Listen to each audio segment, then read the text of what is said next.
Okay, how we going? Hello, Big Bo. Welcome, welcome. Alrighty, so I'm starting a bit early just to make sure everything's working. But we will be starting very promptly. But I think I might start off with an Instagram story post to make sure people tune in.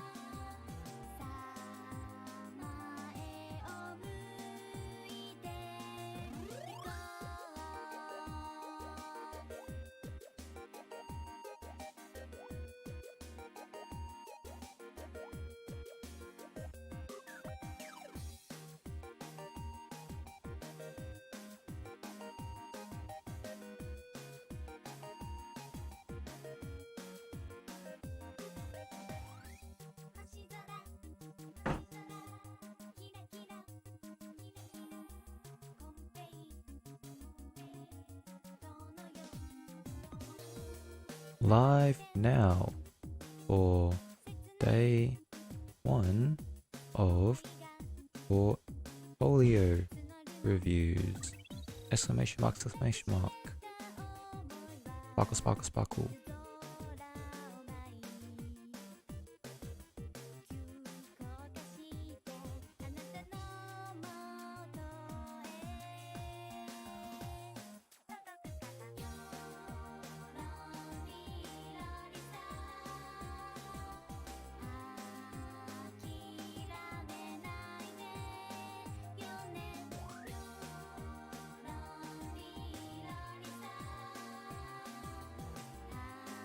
YouTube link.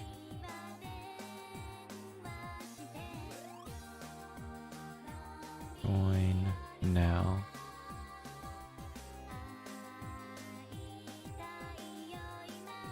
And we'll make this a bang.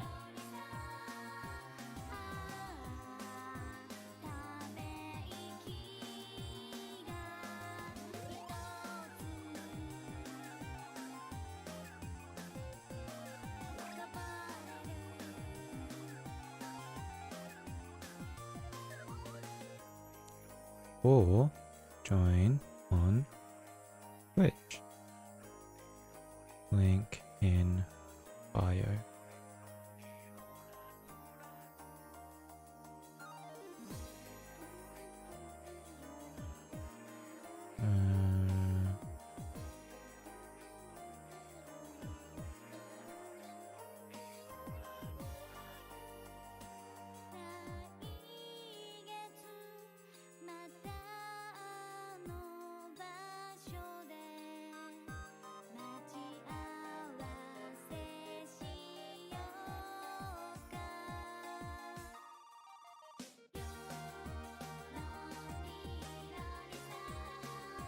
Whoa. Commands. Okay, thank you. Hello Viv. Hello Plants. Hello Jay. Hello Fonta. Riza. Welcome everyone. I think we have officially started. Start time has officially started. I'm going to just double check my YouTube chat because it's not working.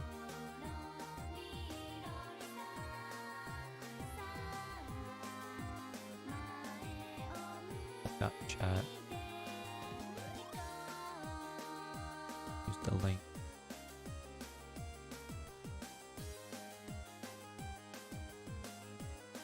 And I'm into chat. Let's go. Okay.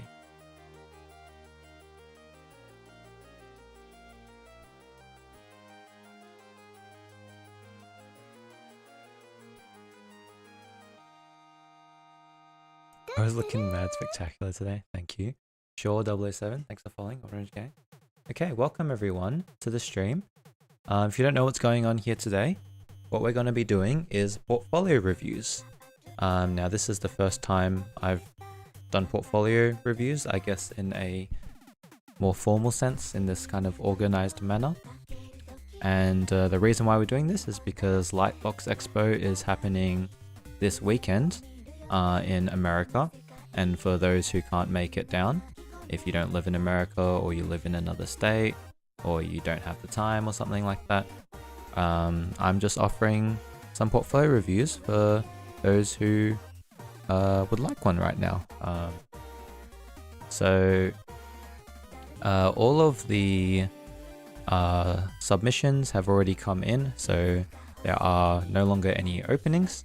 However, even if you are not getting your portfolio reviewed today, I'm sure that there will be many applicable tips or advice that apply to you, because you might be in a similar scenario. Don't forget to turn off sound notice and raids. I will keep them on. I think it should be fine. Is it not fine? What do you think? I can turn them off, but I can keep raids on. I can turn off stream elements alerts. But I don't think we have to turn off raids and stuff. The jump scare is exciting. My only thought is that the jump scare might get me bonked on YouTube, because it's a song, and I don't know how YouTube works, but what I hear. I want to submit, then I remembered I have a lot of stuff not in place. You snooze, you lose, Razor. Next time. Okay, so we still have 5 minutes before the first scheduled portfolio. Are we pinging the day 1 people right now? Do we just want to give them a quick ping and say that the stream has started and give them a stream link, Discord/YouTube, and to get ready? Might get copyright strikes, yeah. Even this, well, this I streamed already yesterday and it seems fine. So yeah, the first 2 people are ready. Thank you so much, Viv. Excellent. That's awesome. Who are we roasting today? No roast today. We're going to be very nice, okay? Very nice. How's my YouTube going? Can a mod send a message on YouTube chat? I just want to make sure that it's working.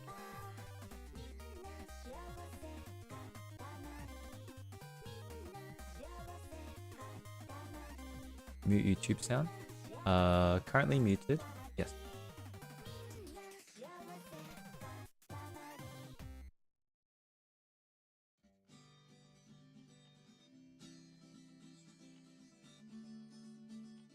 Oh, am I doubling? I thought I muted it. Or am I listening to it? Is it still doubling? I swear it's not on. Let me check. I got this tab, I got this tab, got this tab. Do you have the doubling, Luna? Because you have both tabs open. Okay, whatever, it's fixed.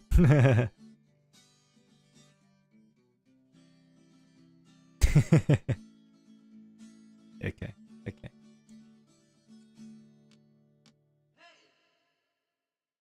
Yeah, I don't know. If it's fixed, then it's fixed. All good. All good. And a big thank you as well, everybody. Before we do get started, I'll thank them at the end again. But big thank you to the mods for helping me organize this and for being on call for tonight. I don't normally stream on Fridays, so appreciate you guys spending your time here on a Friday when you should be enjoying, I don't know. Jay, hello. Okay, wait. This YouTube chat I can't really see. Let's do that. Okay. Excellent. Yeah, so yeah, thanks to the mods for the hard work, Rage. And they will be working hard tonight as well. It's Friday. I know, right? I'm streaming on a Friday. Unbelievable. Okay, I need to hop into the Discord now. I forgot I need to do that. Wait, why is my Discord not coming up? Okay. I'm gonna go to the stage, and I will be joined by Daniel and Pudgy. It's just gonna be a bunch of tech bros on there. Hello. Hello. I've popped in now. You guys are now on stream. And I'll pull out your PNG tubers. Oh, there we go. I'm there as well. that's fine. Okay, welcome. Here, guys, we have our guests for today. We have Paji. Introduce yourself. Hello, everyone. I'm an illustrator. I mainly do freelance work. I work mainly with mousepad companies lately, doing mousepad illustrations, backgrounds for the trailers, a little bit of animation too, and yeah, just freelance illustration work. That's about it. I think your sound is a bit quiet. I'm not sure if I can Is it? turn you up. Let me try. Maybe I can turn down this and I'll turn this up. Alright, can you count to 5? 1, 2, 3, 4, 5. Still kind of quiet. Here, I'll Chat, what do you think? Is Paji kind of quiet? I don't know what's with my settings right now. Still low. Try counting again. 1, 2, 3, 4, 5. Somehow it got quieter. What am I doing wrong? Oh, I'm controlling the wrong Discord thing. Okay, try again now. Okay, 1, 2, 3, 4, 5. okay, wait. Okay, that should. Damn, I'm controlling the wrong sliders. Mine's at max. Yeah, okay. You should be good now. You should be good now. Okay. Is this okay? Yes. All right, cool. Okay, that was my Do you want fault. me to go again? Yeah. Introduce yourself again. Okay.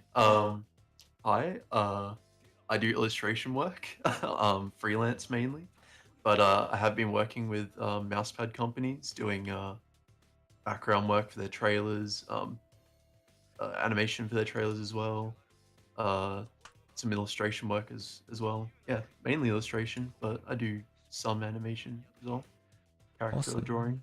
Yeah. And Daniel, how about yourself? Hello.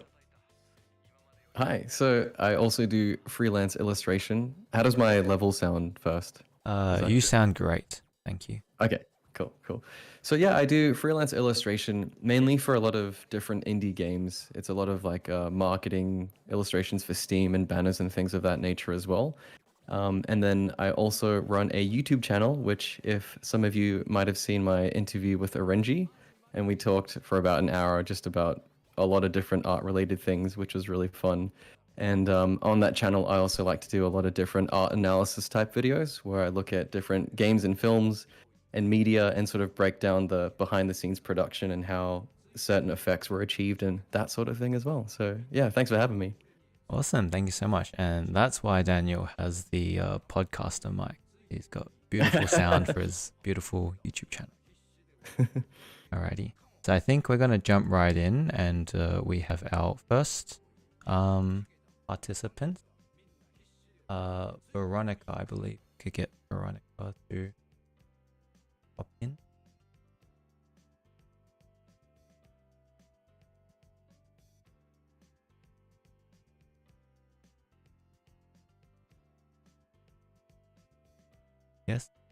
Yes, I see you, but you're muted.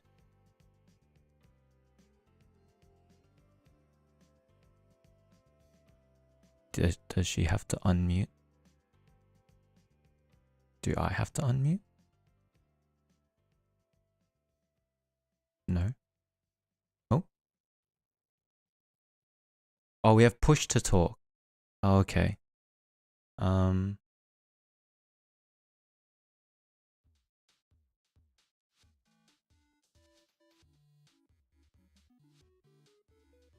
I the only one that can't hear any sound now? I can't hear anything either. Okay. Yeah.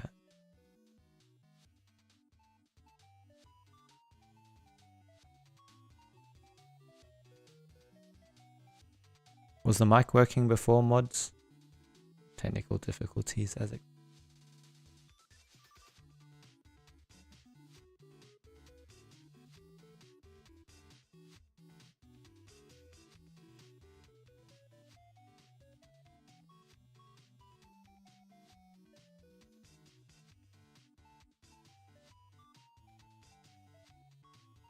Okay, I think we're gonna work that out. In the meantime, why don't we just have a quick look through? I think I should be streaming this as well on my end. Let me do that. Share your screen. Application. Go live. There we go. Alrighty. It was working? Ah, okay. Are we gonna get the links? Do you guys want the links? I'll ask the artist if it's okay to share their link. It probably is okay, but we'll ask in case. Yeah, we'll be on for 3 hours, but as you can see, we already have technical difficulties, so we'll see what happens. But yeah, I'll just start right off and have a look at some of these things that we've got going here.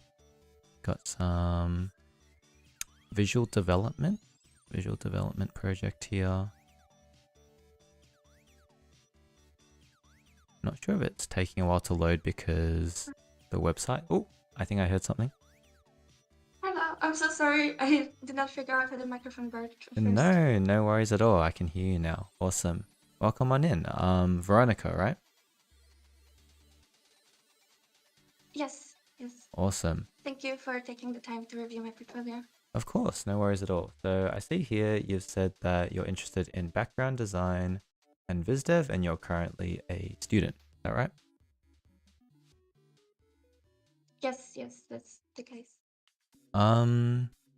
Looking through here, I feel like your character work here is pretty strong. What do you guys think?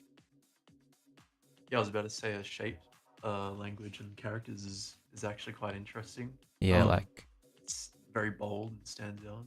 Yeah, this is what people like to see normally for character design. Lots of varied body types, shapes, kind of expressions and styles, and I think it's really good. I don't have experience in character design personally, but to me it looks pretty strong.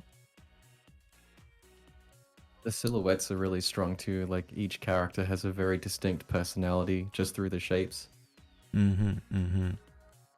I will say that the kind of hero image is pretty good. One thing that stands out to me is whilst the perspective is accurate to like a perspective grid, I think something that's slightly inaccurate is the way that these objects are kind of receding. To me, they kind of look like they're really stretched out wide because of can you guys see my mouse? Yeah, because of you know, if it's receding, the distance should be compressing. Like you imagine, I have this card here, right? If you look at it from an angle, it gets very compressed. Whereas I'm not seeing that here. Like this is like an arcade, right? So it's like a rectangular horizontal screen. If you skew it a little immediately, like there's no way it should be kind of like wider than it is tall visually. That makes sense. Does that make sense, Veronica? Yes, it makes very much sense. Thank you for explaining that. Yeah, so I see it something now. something like that could also help to heighten the kind of sense of perspective. So it'll make it more like distorted looking and give it more kind of intensity, which this scene seems to have. I'm gonna keep looking around.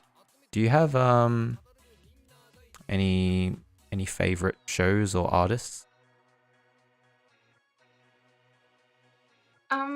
I guess for artists, I'm very inspired by, for example, Ari Pan and her background work. One of many. Yeah. And a lot more, but I forgot every name right now. That's okay. I think this is really good. If you want to do background design, something like this is really excellent. Just the only thing I have for this is just to kind of be a little bit careful of perspective. I know it's kind of loose, it's a design, it's not necessarily supposed to be a production ready background, but things like ellipses, very important to help solidify the perspective, especially on the ground here, this table here, this kind of little rug. Be careful of how you kind of compress them, because they can kind of make or break an image. It's not really breaking this image, it's just, it looks a little bit wonky to me. But Yes, apart from that, like these are really good. I just think, yeah, just like a little pass to check over the perspective and everything. Otherwise, like the line work is really solid, good line quality, really good on the details. You've got kind of big, medium, small kind of shapes is really good. Detail distribution, composition is nice as well. Do you have any questions for me or anyone else here? Not so far, I think. Not yet. Was there anything in particular you wanted me to look at? I'm just running through your 3 main VizDev projects here. Yeah, perhaps the like background section of my portfolio. Let's take a look at that. Not sure if this is taking a while for me to load because I've got so much stuff running on my computer right now, or because it just takes a while to load, but might be something to look into. It's probably not your fault, but if you can get the images to load quicker, for example, use smaller resolution files, or not resolution, you don't want it to be bad quality, but smaller image file size, maybe use WebMs, stuff like that. Okay. But it might not be your fault, it could just be my computer.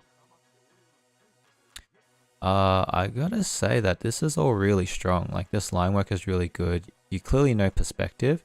The note I had before about perspective is more of a design thing, because you know how perspective works. Now it's time to kind of use perspective to design your backgrounds, right?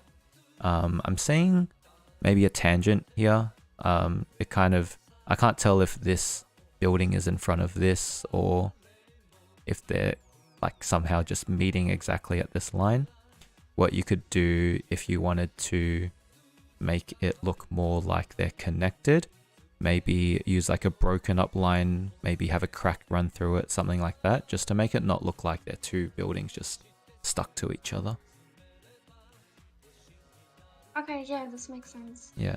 And just again with perspective, with where this tree is, I can see the bottom of the tree sitting on the ground here. So it doesn't look like to me I should be seeing so much of the bottom of these lanterns. These look like they're really skewed, kind of, we're looking up at them, whereas I feel like we shouldn't be looking up so much at them at this angle. When we get up to like up here, that's good. This airship, this balloon, like seeing the underside of it this much is good, but we shouldn't quite be seeing that much of this lantern. Okay, yeah, I understand. Would you like to wrap up shortly for the next person? Let's look at the time. Let's give it another 2 minutes. Please throw any questions at me if you have any, or any concerns, or anything about maybe even applying and stuff like that.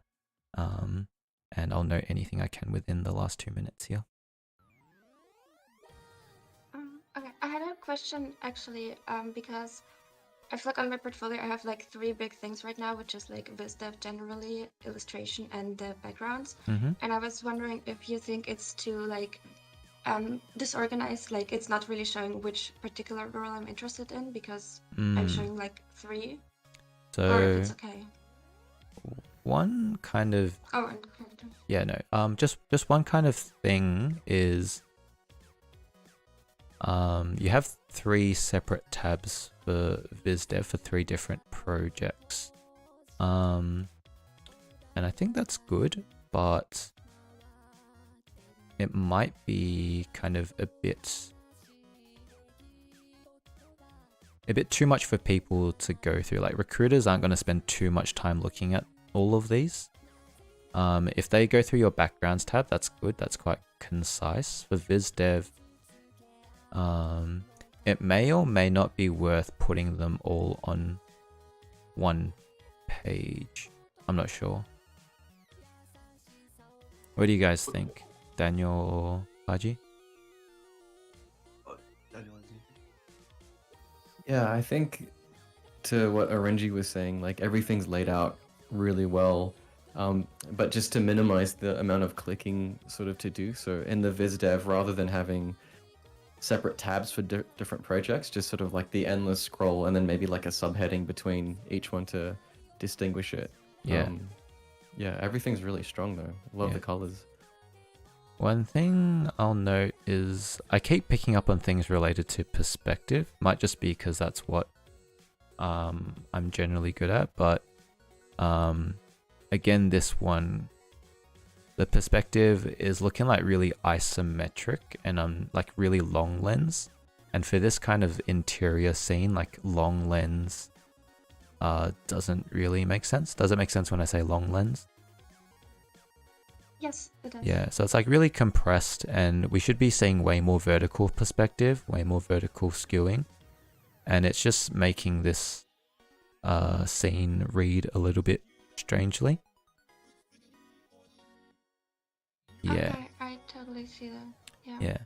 Yeah. Because I think these first two projects are definitely way stronger than this third one. Since you already have two very strong ones, maybe you don't even need to put this one. Because I don't think it shows anything that you haven't already shown. It has a shoebox. You haven't done any shoeboxes here, but it's probably not too much work to create a shoebox for one of these other projects. Because then, yeah, you're displaying all the skills you have through the first two projects, if that makes sense. Because I almost think that the images towards the end here, these character designs, and these kind of like storyboard kind of scenes are way stronger than these first like 3 or 4 images, in my opinion. Okay, yeah. Yeah. Time reminder? Okay. Because we did start a little bit late, I think we might have to cut that off. But thank you, Veronica, for joining us, and really strong work. I think you'll have no problem finding a job. I'm gonna be honest. Really good stuff. Yeah, good luck. Okay, thank you so much for your review. No worries. Thank you. Bye bye. Yes, goodbye. Okay, we gotta keep moving. We might have to make up a bit of time. So maybe like 8 or 9 minutes for the next couple, but we'll just jump right in. The next person we have here is Lopui. I don't know how to pronounce that, but you could let us know. Push to talk.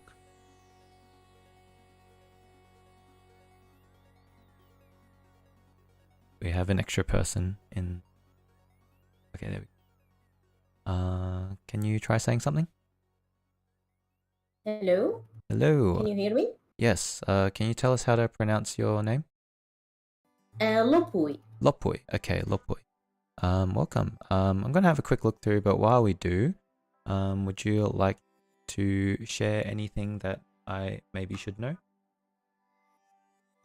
Can I introduce myself? Yes, of course. I'm Lopui. I'm a freelance illustrator.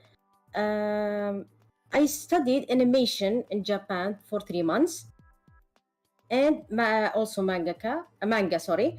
Throughout these studies, I just realized that illustration and especially background drawing is my passion. So in my professional work, I work as a nurse, and I also work as a in my country, a local studio. I work as a background colorist for a comic for kids. Okay, beautiful. That seems like a lot of work to be working as a nurse and also doing freelance work and also, you know. Yeah, it is, but I like this way. Yeah, a bit like me maybe. Working very hard. Okay, so I'm guessing you'd like to work in animation. Do you know if you'd like to work in the Western animation industry or in Japan? Mostly in Japan, yeah. Japan Mostly in is Japan. Japan animation is what inspired me to draw. So what And kind of video games especially. positions are you looking at? Are you interested in? I'm seeing a lot of character work. Yeah, what kind of position would you like to work in? Are you aware of the different parts of the pipeline in animation? In animation department, I think character design Mm-hmm. and background drawing Okay. is what I'm interested in. Okay. Paji, you have a bit of experience in Japanese industry. Do you have any advice for some insight. character design? Like what kind of stuff do you normally see? Okay. So with character design, if you wanted to go that route, I would focus on limiting the amount of detail, um, Mm. as much as you can, Mm-hmm. for your characters. This is quite important because if you put too much detail into a character, like line count, the amount of like hair strands, things like that, it can get very hard for people who are doing the bulk work of the work Okay. to like draw these characters, and for the directors to do like corrections and stuff like that. So I would say try to like take inspiration from people who have simplified designs. Okay. Do you have any suggestions, perhaps, Paji? I would say, well, if I were to be inspired by one character designer, I would probably say Takashi Kojima. He does a lot of One Piece stuff.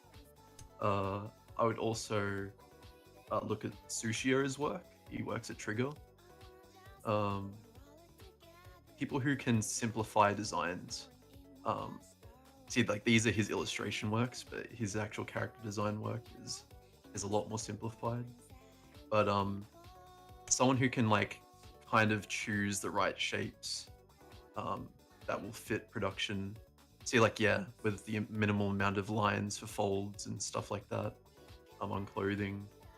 Yeah, this type of look is quite economic for the whole production. So yeah, I would definitely try and aim for something like that if it's character design. Is But it like how Demon Slayer character design? Because also it's my huge inspiration. Yeah. Yeah, Demon Slayer has quite their designs are quite close to the manga. Looking at like, see some of these, see his leg wraps, things like that. I would try and stay away from doing really detailed stuff. Like this is fine for like professionals to work in. But like if you're starting out, I would try and go the safe route of being simple with your designs, because then it will make the work easier for a lot of people. Yeah, so maybe not so much of this intricate stuff. This almost looks more like VTuber design, you know, they do really intricate and detailed kind of things. Incredibly detailed stuff, yeah. Which could be something you could look into. But in terms of Japanese animation, we do need more simplified designs and a bit more solid anatomy in terms of just like fundamentals, and also clothing folds as well. Like how should like animators use these character sheets as reference for how the clothing should look as it stretches and bends and stuff. So that's something to look into as well. One more thing just about your website is that I can't see the full image. Like I can't click on it. I don't know if... Oh, really? Yeah, I'm not able to view the full images. Oh, okay. I will fix that. Yeah. In terms of backgrounds, I could touch on that. There's plenty of inspiration to look at in terms of anime backgrounds. You know, Makoto Shinkai, or just like, you know, Ghibli, or watch any anime like Frieren. Lots of good stuff. I'd say your color is nice, but you need like a little bit more foundational drawing knowledge. I'd say it's best to focus on learning perspective, landscape perspective. I'd say studying from master painters like Edgar Payne and you know, studying from anime and stuff, Ghibli, it's all good. But yeah, more of a focus on perspective, I think, because that's the most important thing, is setting a scene, putting the characters in a believable space. That's the most important. Yeah. Mm-hmm. Do you have any final questions for us? For the background improvement, background improvement, what do you recommend? Oh, could I jump in for a Yeah, second? of course. One thing I noticed too, like I love the imagination and sort of like all the design that's going on in the backgrounds, but one thing I would suggest, a lot of the images look very high contrast and it's sort of hard to sort of know where the focal points are. I would probably, just to go off what Paji was saying with character designs as well, kind of limit or remove some of the details that aren't directly in service of the focal point. So for instance, a lot of the stars in the background can get blurred out a little bit more, or just more subtle vignetting and things of that nature. Yeah, important to remember that backgrounds are a stage for the character, so it shouldn't take away from the character, and it should kind of be in like a limited space to allow the character to stand out more. So I'd say definitely, yeah, look at Makoto Shinkai's work, probably what you're inspired by as well, and just notice kind of the subtlety in what he does, because it's easy to get carried away by like the flashiness, but just try to like study like the values that he uses, like how he stages the lighting, and how they work with the characters as well. Yeah. Okay, thank you so much. Good luck. Okay, thank you. Good luck. Okay, bye. Okay, next up we are going to Lily.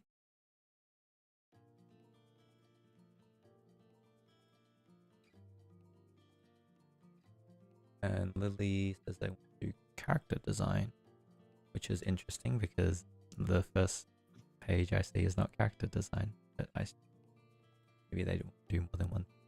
Hello, Lily. Can you say something? Push to talk. Oh.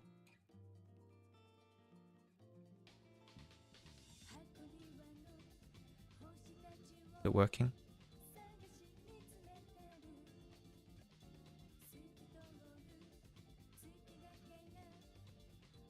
No?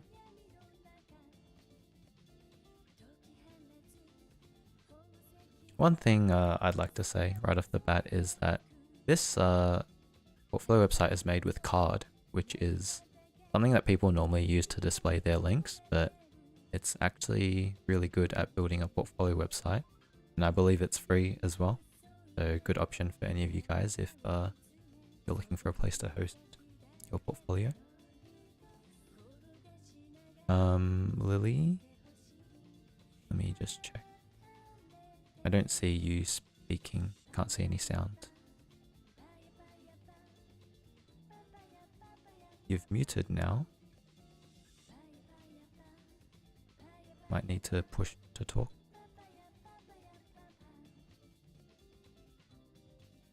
Maybe we can take off push to talk. I feel like it's doing more harm than good. Okay, whilst you get your mic sorted, let's have a look at some of these character designs. I'm assuming these are references. What do you guys think of? God. Hello, I can hear you. Hello? Yes. Oh, I'm so sorry. No, it's all good. It's all good. Welcome, welcome. So yeah, I know. I meant to say this earlier, but during the period that I submitted the form and having done my final submission, I narrowed down what I wanted to do, and it is concept art. I apologize. Oh, I see. No worries. No worries. So do you still have any interest in pursuing character, or you think you're going to go headfirst into concept? A little bit of interest in character design as well, yes. Okay, it's okay. Like concept and VizDev often also involves characters, but often character artists are specialized. But let's see if we can look at some stuff that's more concept and VizDev. Yeah, I do notice you have a lot of character stuff. This stuff reminds me more of stuff for games. Hmm. Is that It something was that thinking it's like sort of like a opportunity for me to explore character design for games within a hypothetical game to demonstrate those I see. skills. Are you more interested in working in animation or game? At this point, I do believe I want to work more so within games. Okay. Having worked within, for my final year of university, worked within a mock professional space for our grad films, I think I would prefer to work within a game dev environment. Okay. For games, you're probably gonna be looking more so at designs like these rather than painting these kind of scenes, because you'll have to design assets for the game, like props and sets and stuff like that.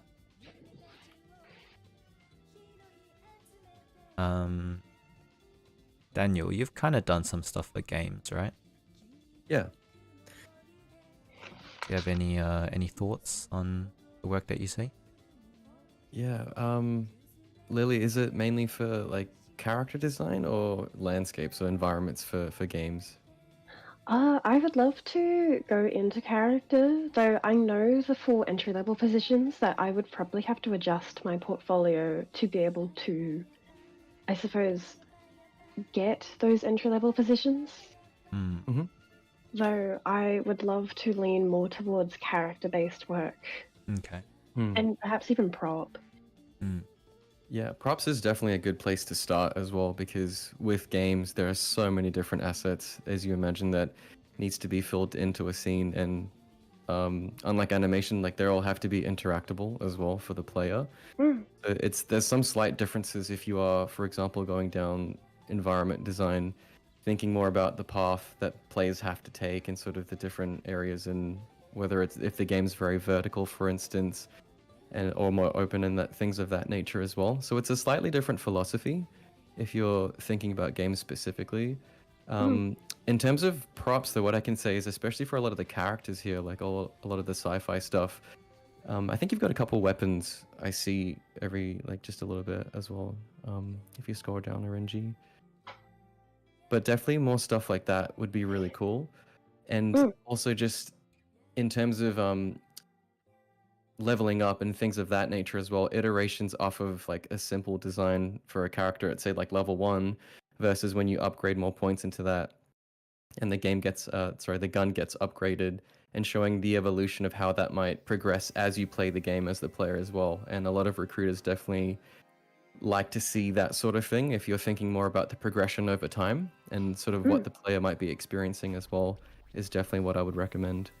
Would it be useful for specifically this one, as it showcases, I guess, more work that's closer to the job that I want, to add in notes? I do have notes that sort of describe things, so I know when it comes to visual portfolios that you should absolutely be leaning far more towards like letting the work speak for itself.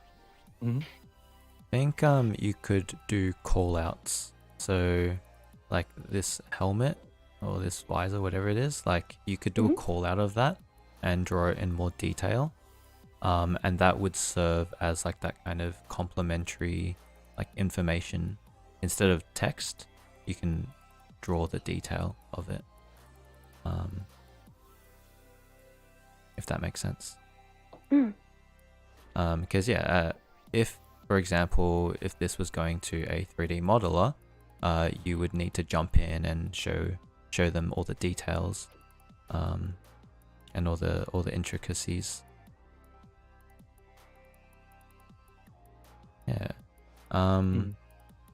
Since I don't have much expertise in this area, I'm not sure I have a whole lot to say. To me, it looks pretty good.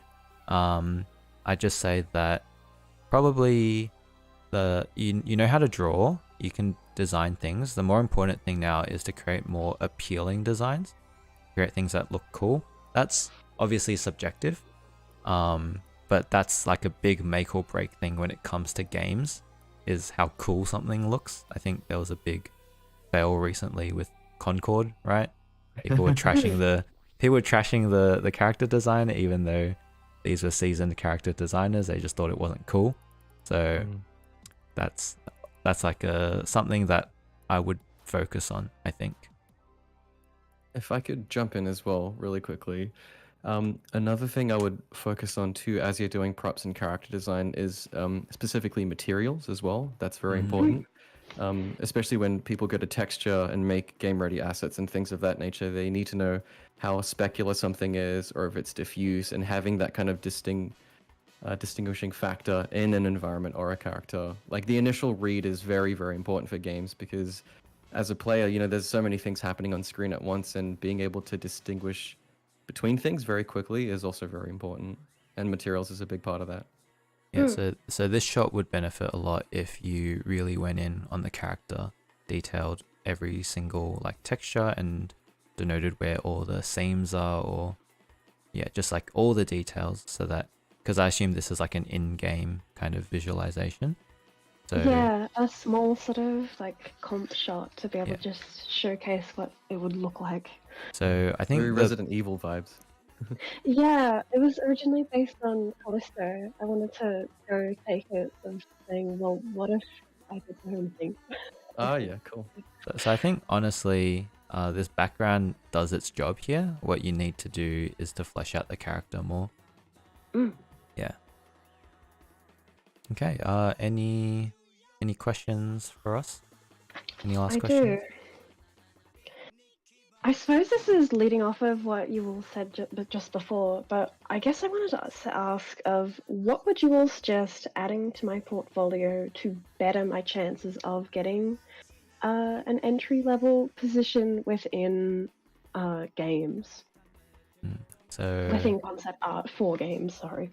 Yeah, so yeah, like those callouts, which basically double as prop designs, material callouts, and did we say anything else, Daniel? Do you have any other suggestions? It's not a huge suggestion, but it's just very, very small.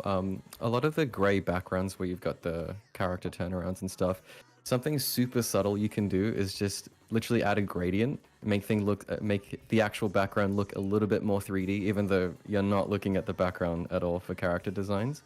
But it's the way that you present the actual finished work as well, can really make a big impact on sort of how it's taken. I do have one last thing to add, and that is you probably need more designs is what you need, because this is just one design and it's kind of like a stock standard male character silhouette. Definitely do more and more varied designs. So think about games like Overwatch, and how every character is like larger than life, has different silhouettes, different kind of color combos. Definitely more designs and more variety. Yeah. Could I ask one last question? Yes. In terms of portfolio, would you recommend a heavy curation within what projects I include to be able to push me further towards like a games portfolio? What ones would you suggest, I guess, taking out? I think okay, what it feels like to me, okay, this one I like better than this one just because it has more variety.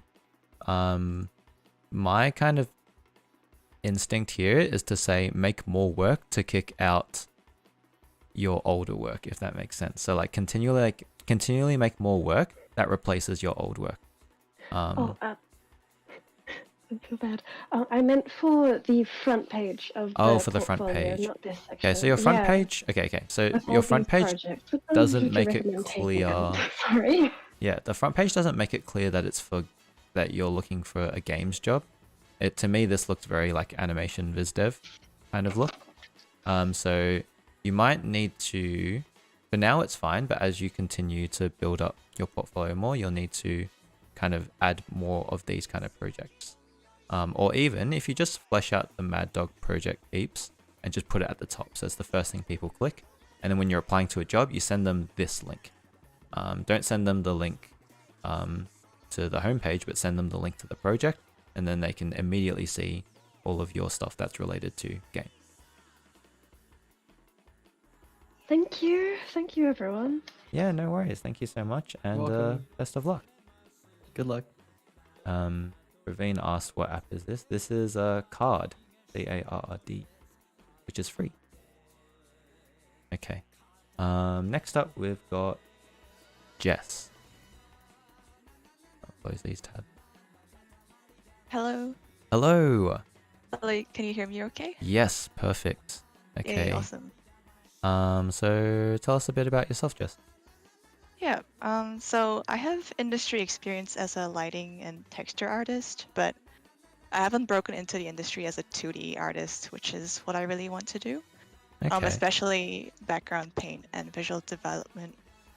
In particular, as an artist based in Australia, I'm wanting to work for companies that do stylized animated work, such as Flying Bark, Cheeky Little, and Princess Bento. So any advice for that would be incredible. I don't know if I caught it or not, but what positions would you particularly be looking at? Background paint would be my main preference.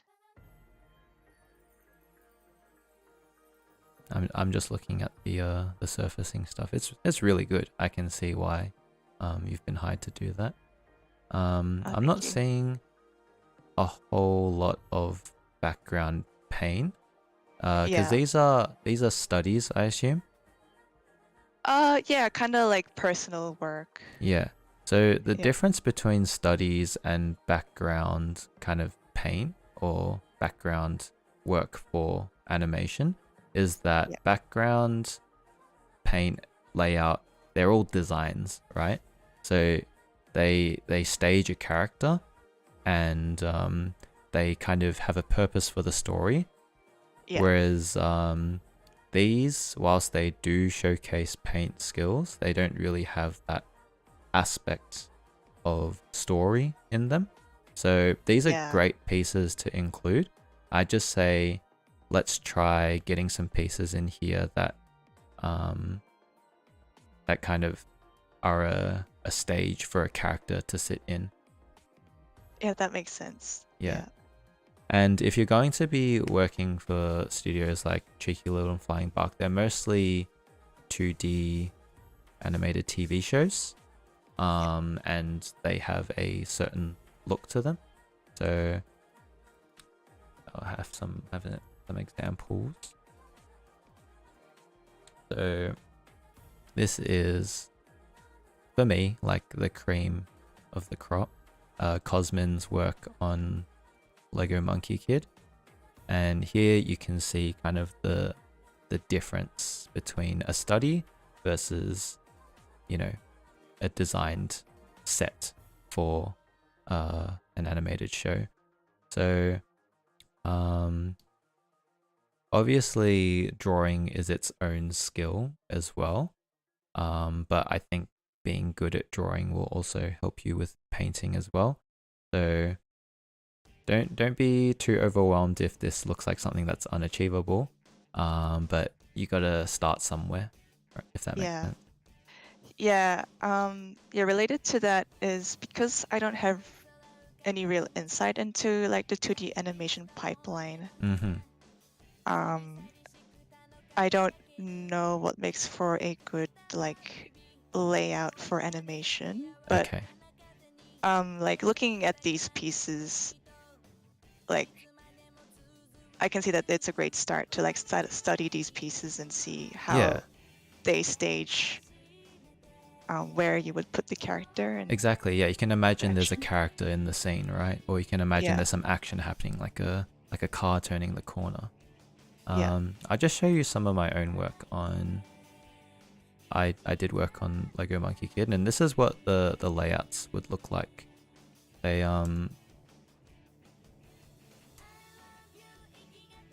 kind of set the stage for a character. Like alone, it kind of looks cool, but you can tell that there's like a character that's supposed to be here, right?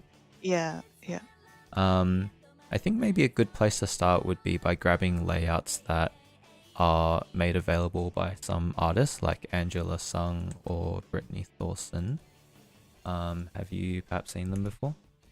Yes. And Angela's song, yeah, I'm Yeah. a big fan. She has provided some background layout for painters to paint. Don't know if I can Okay. find them, but if you, I found one here.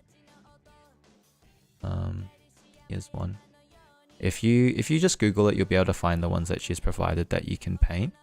Yeah. That would be a good place to start if you're not really sure with, you know, how to make a layout. I would recommend making your own layouts though to paint. Yeah. And the best place to start would just be to come up with your own little story, your own little story moment. Try to think about, you know, the set design, the world, the time,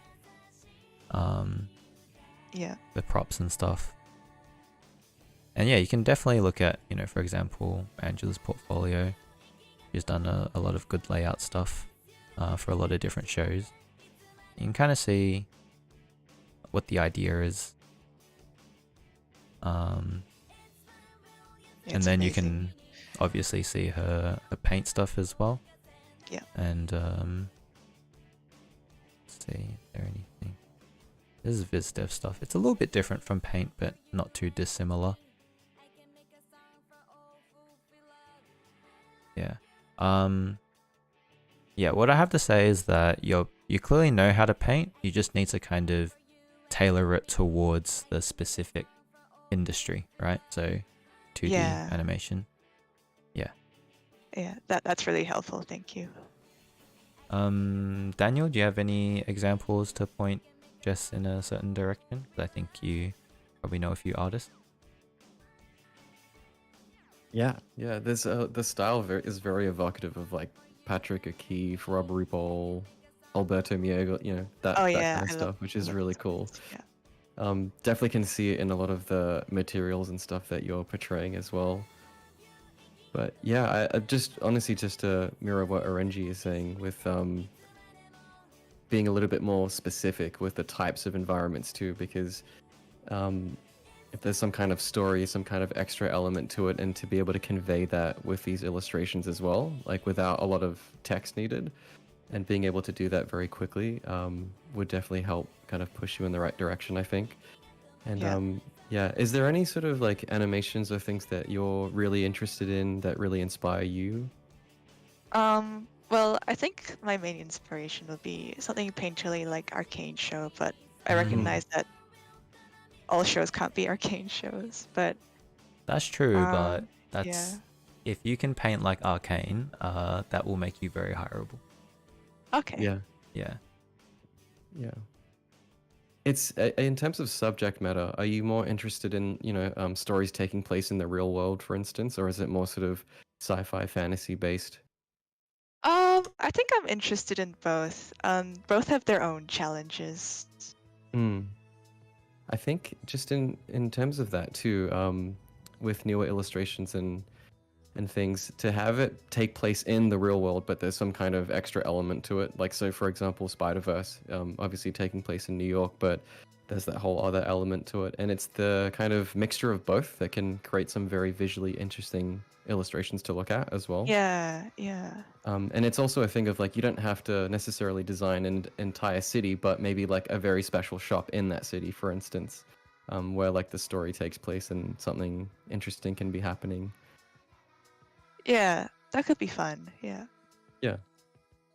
But yeah, I would, as RNG showing now as well, definitely, even this one here, like the short that Alberto did, taking place in just a forest, but the story element behind it and the set design and costuming is very, very intricate. It kind of creates this contrast, which makes things very interesting to look at.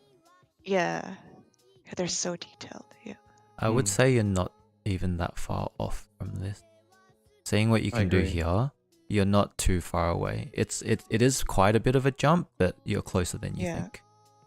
Yeah, that beach one that you have with the cliff and all the texture work as well, that one in particular really stands out to me. Yeah. Okay. So yeah, just push it a bit more. Yeah. Yeah, And, I'm not saying add like the stick salesman in every concept art piece, you know, with the blowing cape, but Yeah. even in that illustration, I would love to see some kind of element of like a wreckage or something going on in the distance, you know, just to kind of elevate it a little bit. Because yeah, as Renji said, everything's already there, all the ingredients are there. Yeah, right now it seems Okay. like you need to find your voice. Like, what kind of story do you want to tell? Because yeah, it's kind of lacking a bit of that story right now. Yeah, I was thinking that recently. Like these don't feel all that coherent, and just kind of wondering how to tie it all together. But I would start by, you know, focusing on a singular project. yeah. Yeah.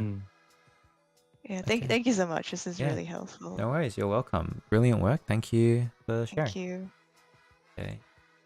So next up, we've got Morgan or Morgaine. Not really sure how to pronounce this. Morgaine.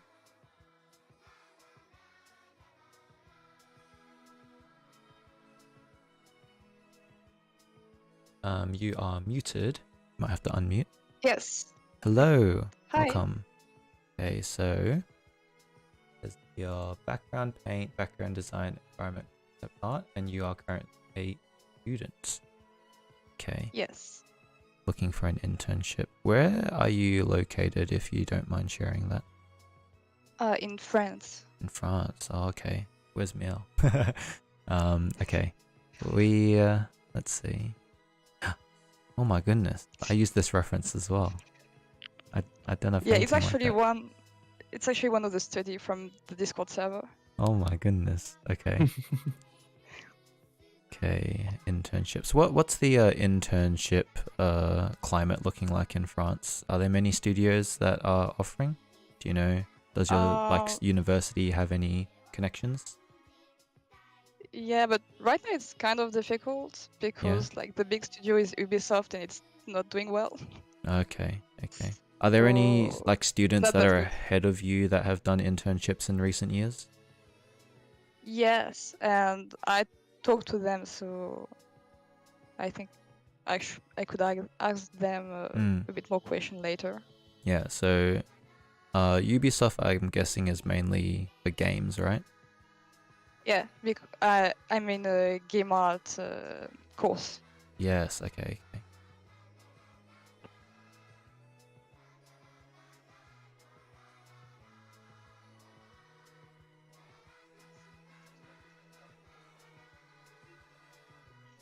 Any comments, Paji or Daniel?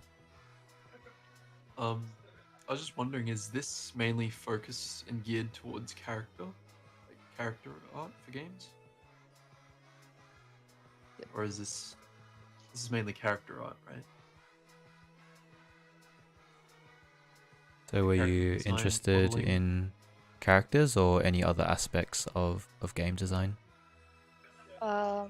Personally, I would like to do environments, even if I have more character design. But Okay. I started liking environment like not so long ago, so I still have I a lot see. of work to do on it. In terms of environment art, I'd say it needs more character, if that makes sense, like more character and specificity. So Right. Are there any games that you like? Yeah, I really like Stray. Stray. I don't really have any other name, but I'm more into indie, very artistic game. Okay. So in a game like Stray, you can tell the world looks very fleshed out, right? You've got these details like these signages. You can see the way that they're connected with these like metal bracings, these neons. You can see the tiles on these columns and the corrugated iron. So you see like all of these things about how everything is built and the textures and stuff like that. And I guess that's what I mean by specificity, is that you know, you've got a little bit of it, but it's still a little bit kind of smudgy and hazy. So that's something that I think would be helpful helpful in getting these kind of environment design jobs.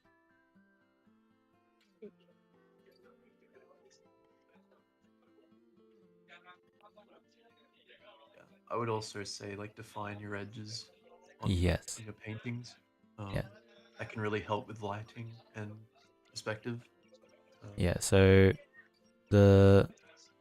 all of your edges are kind of the same. You have like some kind of transitions here, but like all of the edges kind of have like this textury mark around them. Like even here as well, I'd say be a bit more definitive with your edges and the shapes that you make. And even here, for example, like these three kind of rocks on this cliff, they're kind of making the same shape over and over again. And in terms of design, you want to vary the design more and make it look more appealing, and watch out for these moments where you get kind of repeated patterns. Also, this is kind of like a tangent.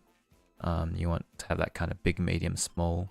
So maybe you could make this front kind of cliff rock thing the big piece, medium piece, small piece. And just, yeah, watch out for these kind of design cues. And these tree designs are okay, but they're lacking a little bit of personality. Because it's just a normal looking tree, right? Like what are you kind of bringing to the table when it comes to designing for a game? Like what can you do that a 3D modeler couldn't just take an image like this of Google Images and use that as their reference, right? Yeah. You got to think. Yeah. I will just say you got to think. I think in a way to kind of approach this would be to understand that a lot of these modelers have access to like preset trees and preset objects that they could just throw into an engine or like whatever they're using, and try to stray away from it looking like a preset. Like try and put more personality into maybe the trunk of the tree, giving it like some more interesting shape design, things like that in your environments. I'm trying to see if I can find some good examples. Like here from Jake. That's very, very nice. Or this, yeah. Like you can see like how much personality these kind of trees have. It really gives you a good idea of what the space is like, what kind of atmosphere there is. And how, yeah, there's just so much personality in all of these designs. And I think working for games, it really is all about design, right? You want to make something look interesting, appealing, eye-catching, a fun experience for the people playing the game, Yeah. Like environment, I started less than a year ago, so I know fair enough. This might be a lot to absorb, but I'd say this is a great place to start. Like look at someone like Jake Panian. These kind of call outs, they're very detailed, and you can see how much idea and thought has gone into simply designing foliage and trees. Yeah. Do you have any questions for us? Maybe like for the way the portfolio is presented, is it clear enough, or is there a bit of presentation work to do? I'd say it's a fine presentation. You kind of want to put your strongest pieces at the top and leave out anything that kind of doesn't add. So I feel like this piece and maybe some of these tree pieces, and if you were to show sketches like these, I think it'd be good to have more of them, like you did with these thumbnails. Because just two pieces like this kind of feels like it doesn't make too much sense, if you follow. Yeah. I think it's a fine layout. But as you said, you're new to environment, so keep working on it. Keep adding more work. Kick out some of the old work that isn't as good, and just keep building it up. Okay, perfect. Okay, thank you so much. Thank you so much, you too. Like, that No was worries. a lot of good advice. Of course. Thank you so much, and best of luck. Thank you. Best of luck. Okay. Next here we have Timmy. Have a look. I need to close all these tabs. Timmy's in here. Can you say something?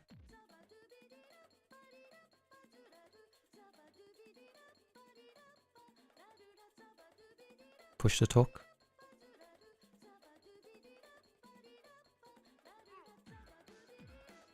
I'll wait for you to figure it out, but I'll say right off the bat, this is pretty fantastic. What do you guys think? This is really nice. Very good lighting. I'd say for the people that were interested in games that we talked to earlier on, like this is some very good kind of game style concept art. I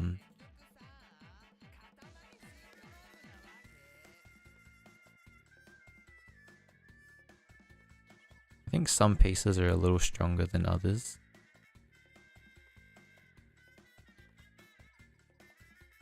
Let me still not figure out mic yet. Oh, it says you're muted. Apparently, maybe on push to talk.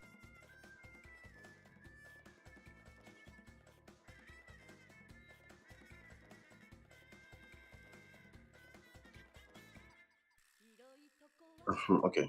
Hello, hello. Yeah, hello, good morning. Welcome, welcome. Let's see. So you're interested in viz dev and concept art, and you've done some freelance work before. Yeah. What kind of work have you done before? I worked as a comic artist, and I designed some characters for the comic project. Let's see. And I'm guessing. I was about to say I'm guessing you want to work in games, but I guess it could also work for feature film, that kind of stuff. Yeah. I'm interested in animations and films, yeah. Okay.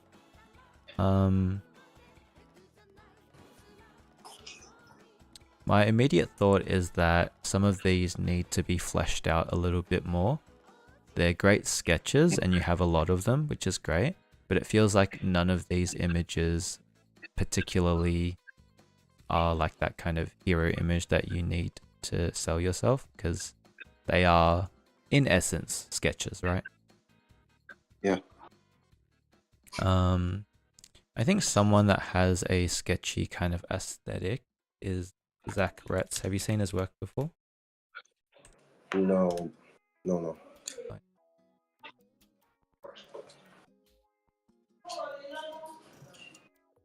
So this is Zach Retz. He worked on Spider-Verse, Puss in Boots, and you can see from his sketches he does have a very sketchy style as well.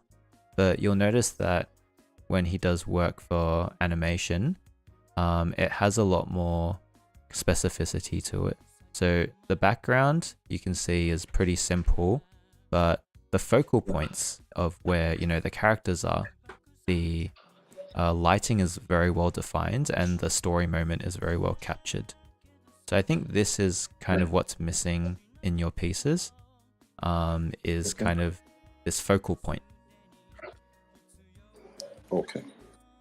So yeah, go ahead. No, I was just agreeing to what you were saying. Yeah, so is there anything in particular that your sketches are normally based on? Are they just ideas that you have?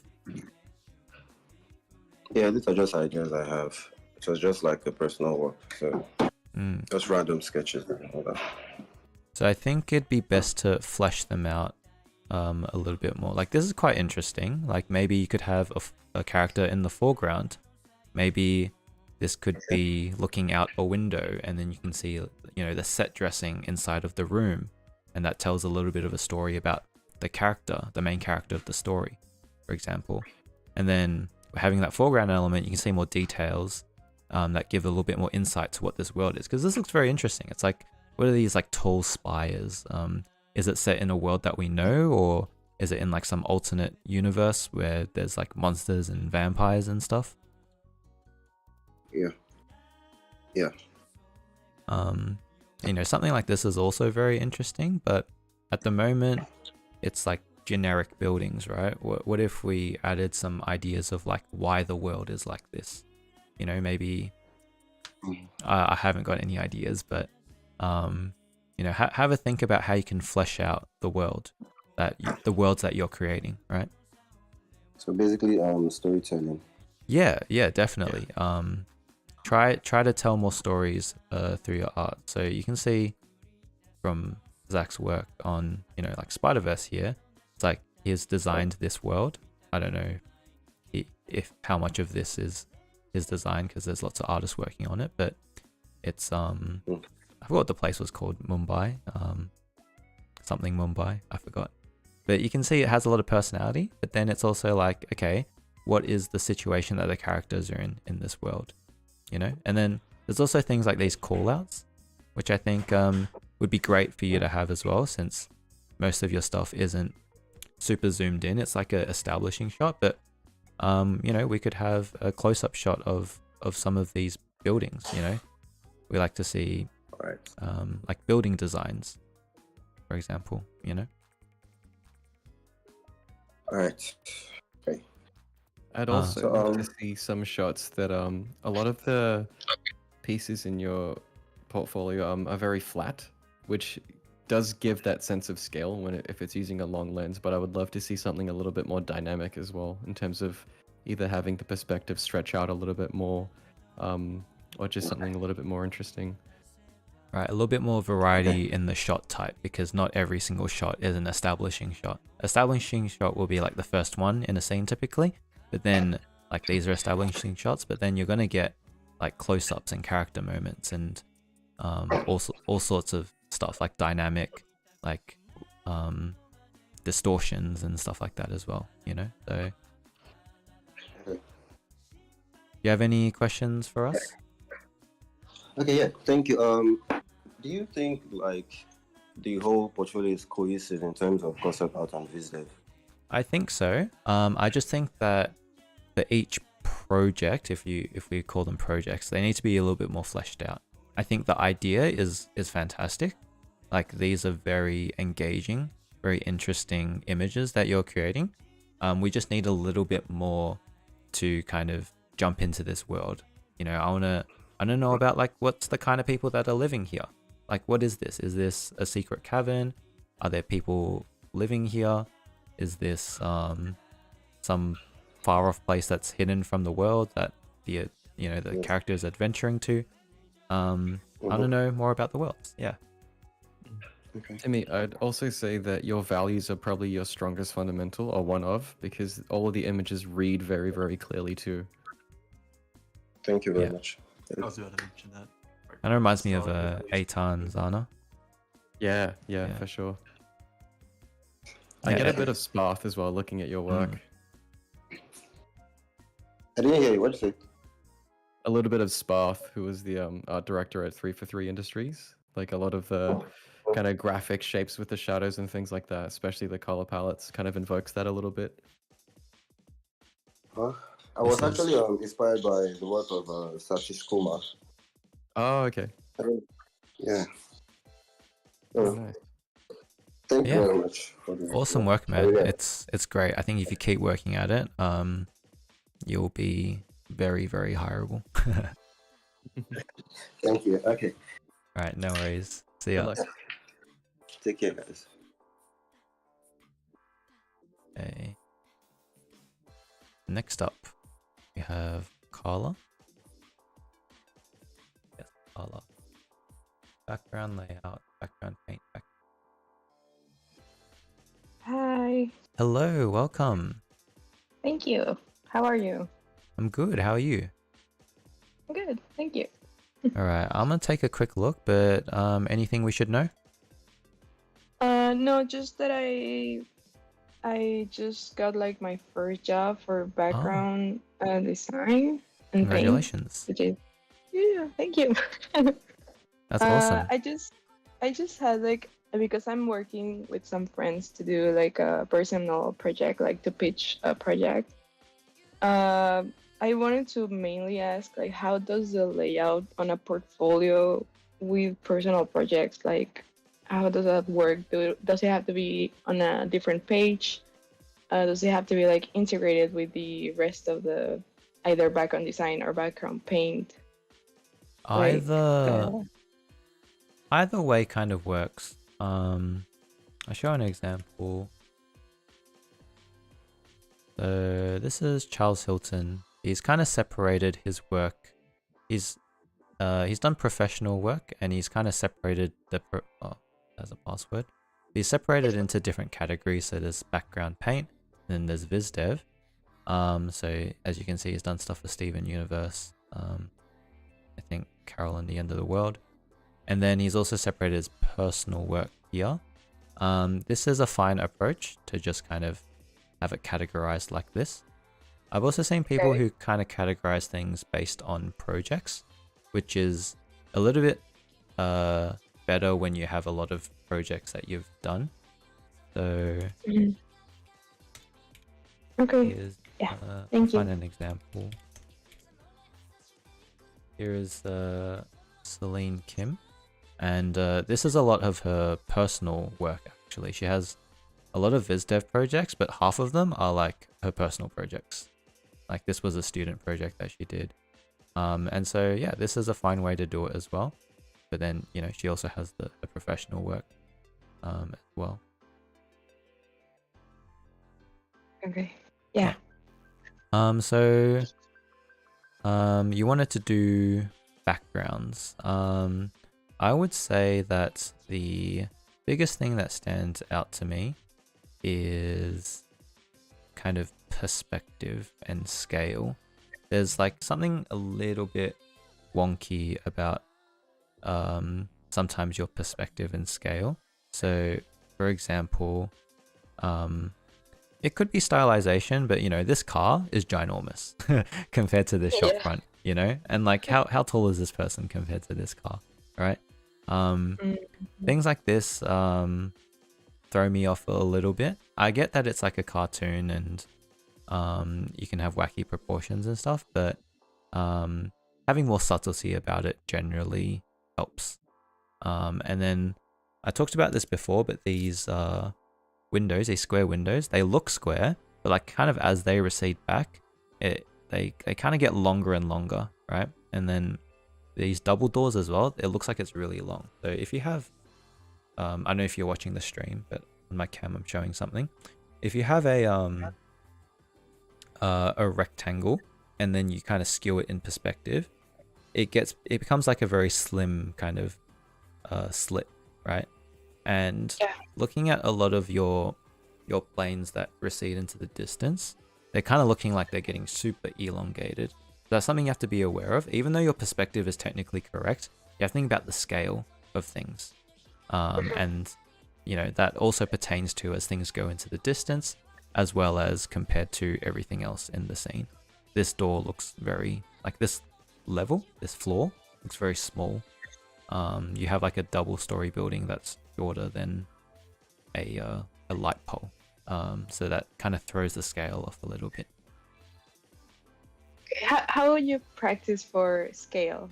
Like, studies or studies? With the elongation for the windows, Orenji, you might be able to explain this better than me, but for the background windows that sort of stretch out, you know how you draw an X from corner to corner to find the midpoint, and then you sort of use that as a way to like project the next one. You accurately get that.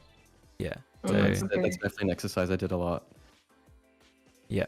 And that also helps you with scale as well, because you're like, okay, this window is this big. How big should it be in relation to like a human? And then you can kind of stretch it, the scale all across your drawing using like perspective rules, if that makes sense. So like if you look at this light pole, if I trace it all the way back to here and then compare it to the height of this, it's like, if I'm following the perspective, it's kind of as tall as this, which is pretty good. That's a good scale. But then compared to this building is like kind of way shorter. That's why it kind of looks weird in comparison. And definitely study is like observing things. So if you're gonna look at a cityscape, look at image of a real cityscape and see how big things are compared to each other.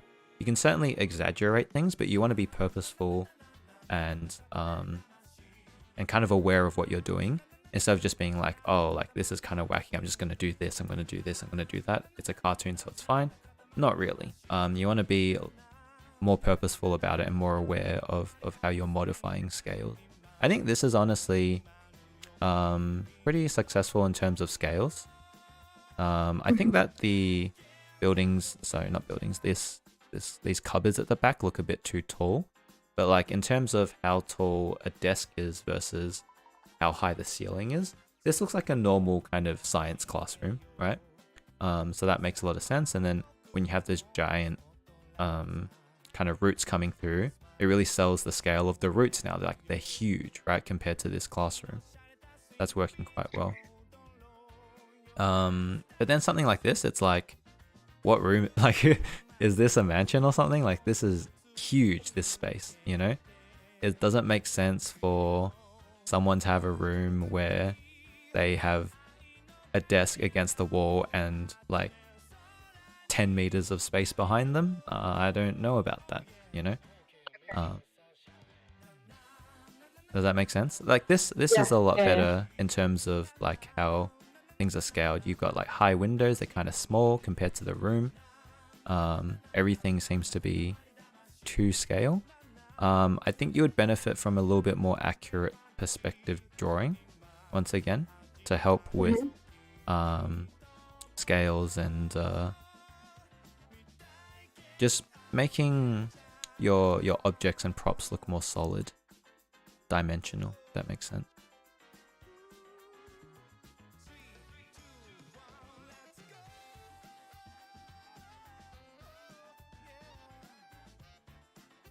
Here as well. Yeah, okay. Yeah, I kind of feel like when you're up this close to the camera, your car probably wants to be taller.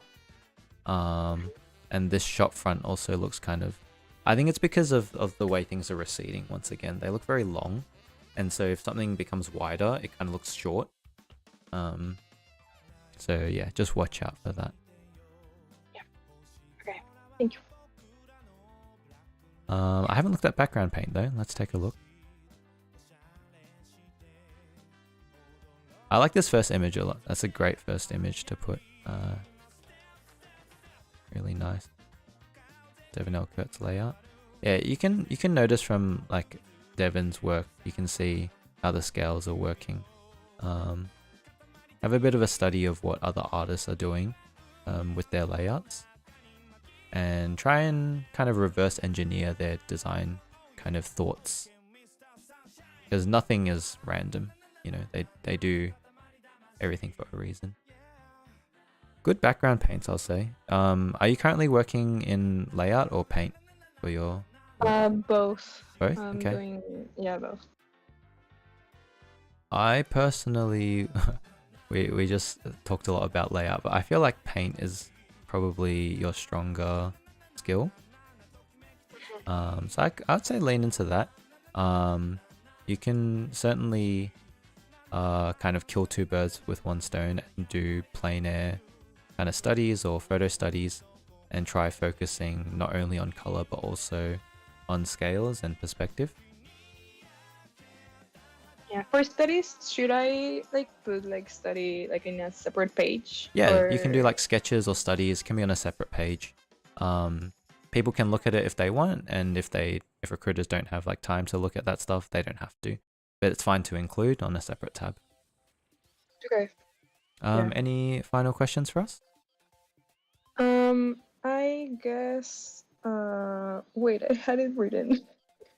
Yeah. Oh yeah, are there like some designs like I should have like as a background designer? Are there like staple designs like, oh, every background designer should do a kitchen? or I don't don't know. think there's particular kind of designs you should do, but think about a variety of different kinds of shots. So a lot of your shots are low to the ground, so they're pretty much all sitting on the ground. You want to think like a cinematographer. Like you have a high shot, medium shot, low shot. You have long lens. You have close-ups.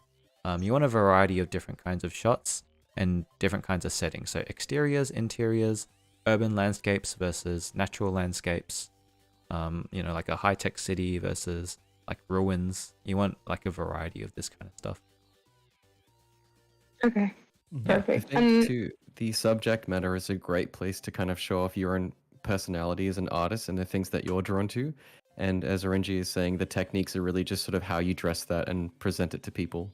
So it's really just like what you want and what you're interested in. I see a lot of like post-apocalyptic kind of stuff here and things like that, which could be cool to lean into a bit more. Okay. Yeah, perfect. Thank you so much. All right, no worries. Thank you so much, and good luck. Yeah, Good thank luck. you. Bye. Okay. Next, I think we have Camilla.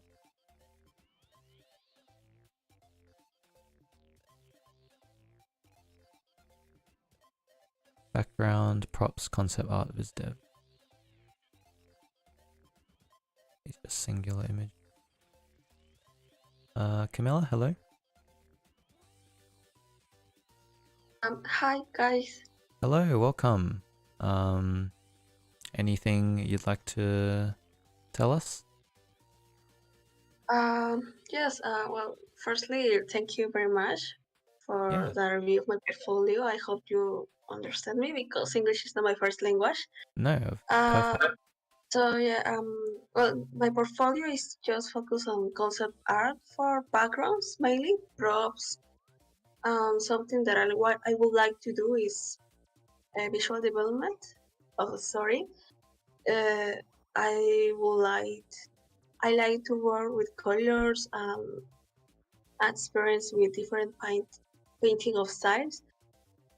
I think with us, the thing with I struggle most is with the storytelling. Sometimes I don't know how to tell an idea on the story by my illustrations. I think that I struggle most. Okay, so in terms of telling stories, it's about kind of like the intention of a shot, right? So let's look at this one, for example. It's kind of like a concert stage.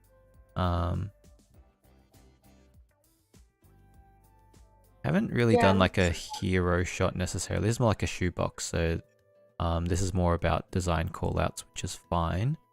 But you know, say for example, you were to do a hero shot and you wanted to tell a story here. It's like, what's the story moment? Is it like the main character is, you know, getting stage fright on the stage, and then you have like the spotlights on him and everything else is like really dark. You can see his like worried expression and, you know, people in the foreground? Or is it supposed to be like a final moment of the movie where the band is playing like the title song and everyone's having a party? Kind of want to think about the intention of what the shot is and try and stage it accordingly.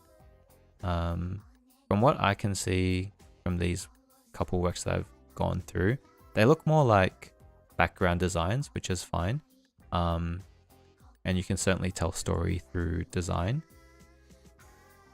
but it's less so that kind of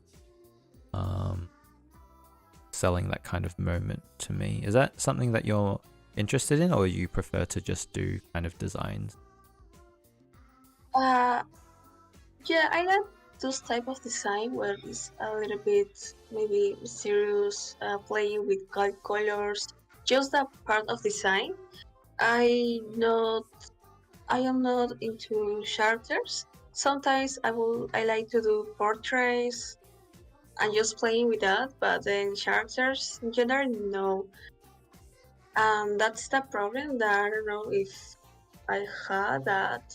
I don't know how to organize my ideas. Yes, that. Yeah, But I like to do the design, backgrounds, props. Okay, Mostly so isometric. yeah, so the question to ask maybe is, if you're developing a background piece like this, is who's the main character, you know, like what do they do? Are they going to school? Are they like whose room is this, you know? Did you have a character in mind when you made this? Yeah, I think it's me. It's just a Okay. personal taste that I put. Maybe on students. Maybe there is a student that have another life or maybe secrets. But yes, it's that I always try to play with a mysterious way. Okay. So just want to show an example of a room that I think does tell a story quite well. So this is from Moon Girl. I didn't design this background, but I did the layout. But in this room, you can see that it's quite small. So it's like in a New York apartment, so the space is quite cramped.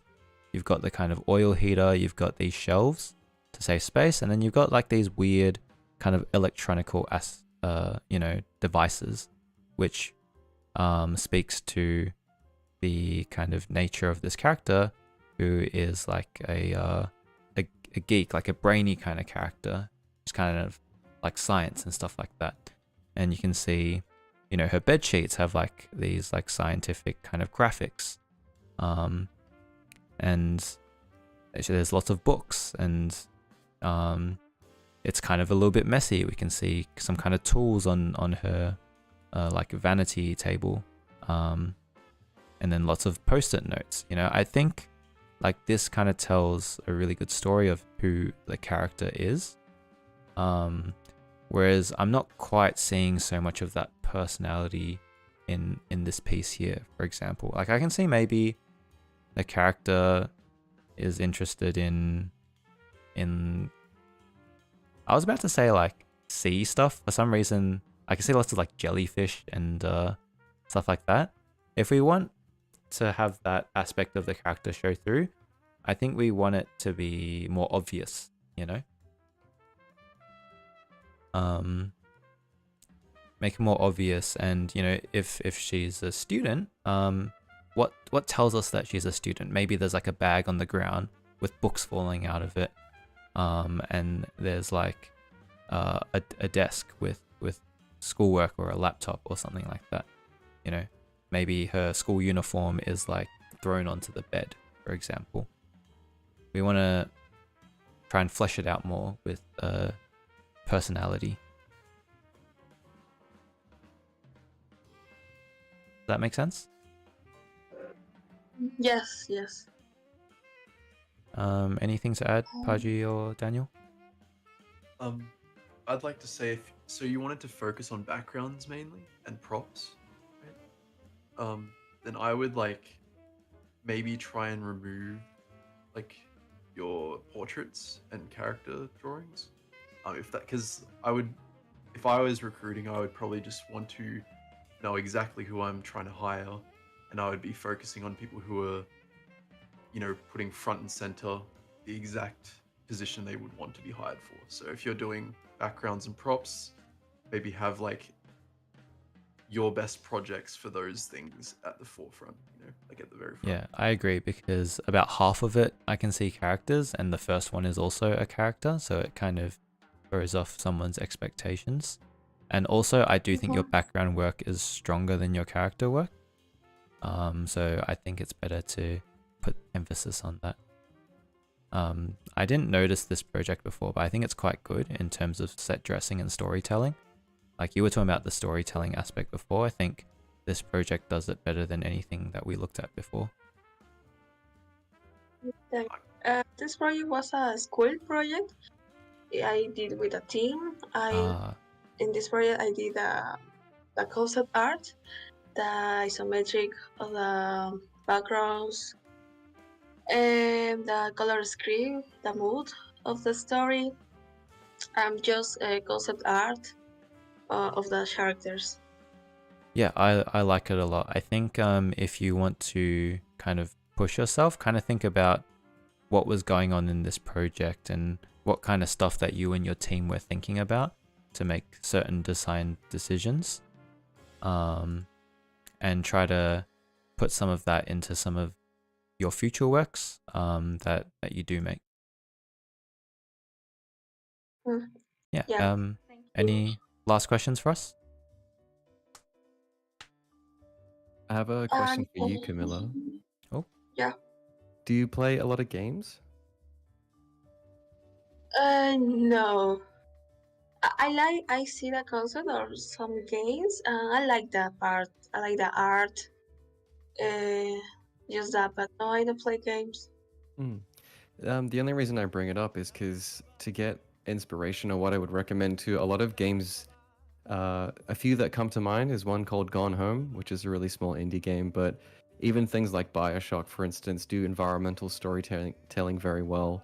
It might be worth, you don't have to play it, but like checking them out on YouTube and kind of seeing how the designers tell sort of a story of an environment long before you get there as the player, and then little kind of like design cues and things like that that might give you some inspiration as well.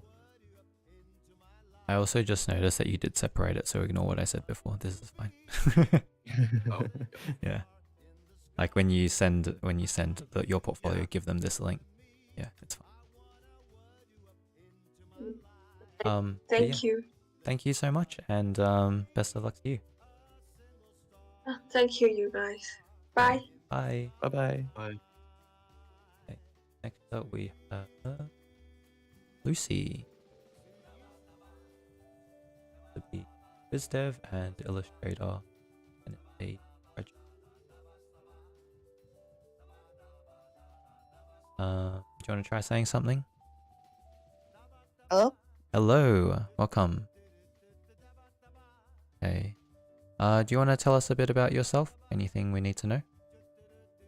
My name is Lucy. I graduated this summer and I'm going to BizDev. So you want to do VizDev animation. Do you have any favorite movies or TV shows, artists? I watched the animated TV shows that I like. For example? Recently I liked the Transformers 1 movie. Okay. And the Wild Robot. Nice. I just saw The Wild Robot. I haven't seen it yet. Yeah. I need to go watch it. I liked it. It was good. I want to say right off the bat, I kind of feel like this is a very good project. Lots of nice variation, good turnarounds. This doesn't necessarily strike me as something for kind of feature film viz dev. This kind of almost looks more like something I'd see for a game like Hades, for example. Yeah, I'm not too sure of the kind of application of these kinds of drawing, but they're good. Any thoughts, Haji or Daniel? I think the character turnaround especially could be used in animation for sure.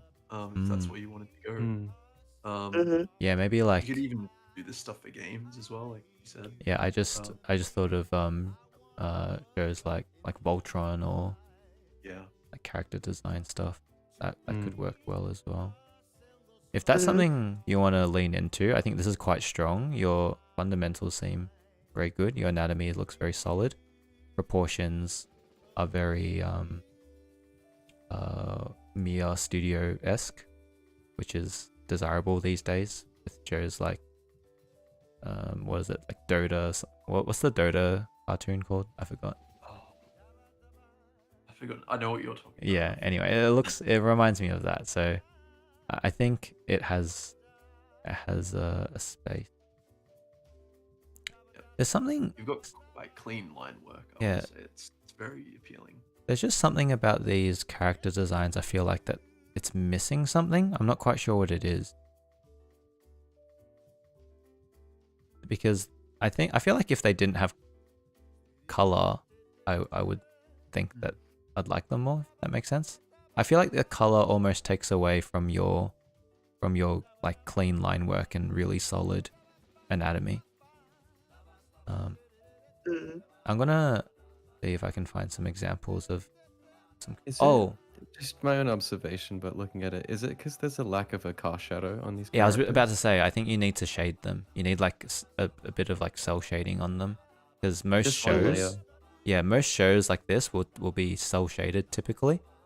And so if you can capture like the final look, like that would really help sell your work. Okay. Let me see if I can just find Voltron character design, for example. I'm also getting the Last Airbender kind of vibes from looking at these. Yeah, Studio Mia kind of stuff. So yeah. So I think I can't look at this. This is stupid. Whatever, small image, but I think looking at these designs, these like feel a lot more balanced to me. I think it's just the color. Like the colors are a little bit more muted, and I can see the lines a lot better. Whereas I feel like sometimes your colors kind of obfuscate your line work, which I think it's more important to be able to see the line work. And I think in terms of like on screen, like what it would look like, it might be a different job for someone else to do the colors of the characters, but you still want it to kind of add to your work instead of taking away from it. That makes sense. Yeah, so have a look at some of the character design stuff done for shows like Voltron or that Dota show, or was it a Critical Role, stuff like that. And I think it will really help elevate your stuff, because I think it's close. Just needs like a little bit, tiny bit more polish. I'd say that your character's design work is far stronger than some of these kind of background pieces and the props as well, I'd say. So if there's some place to focus, I'd say it's there. Yeah. Any other, did you have any questions? I guess just what's best to look for, because I know most character designs is a bit oversaturated. Yes. So I guess just ways like to like sell. I do have a suggestion for you, is that there is another position called character layout. Let me find some examples of some character layout.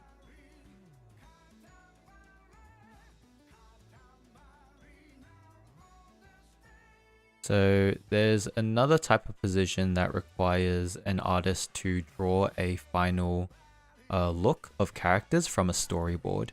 So the storyboard is like a little bit rough, and then what you get to do is do the final pose and line work for it. And I think this is an area that you could definitely strive for, because I think you have like pretty good knowledge of anatomy, and doing these kinds of illustrations where you don't even need to do color, I think would play to your strengths. I see. Thank you. Yeah. And so yeah, just look up this term character layout. If you're if you have a favorite show, go to IMDb and look at like more cast and crew, and look for character layout artists or character designers, and yeah, have a look at their works. All right, thank you. Yeah. Do you have any other questions for us? No, not right now. Thank you. Yeah. So I think mainly you probably want to, I'd say for now,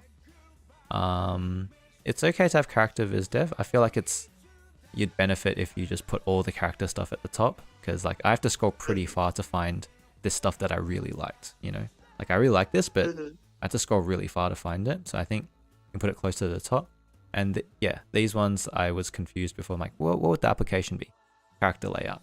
These would be really good for character layout. So I think that's your strength. and I think you should definitely focus on that.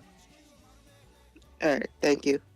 Yeah, no worries. Good luck, and yeah, thank you for sharing. Thank you. Have a nice day. You too. Okay.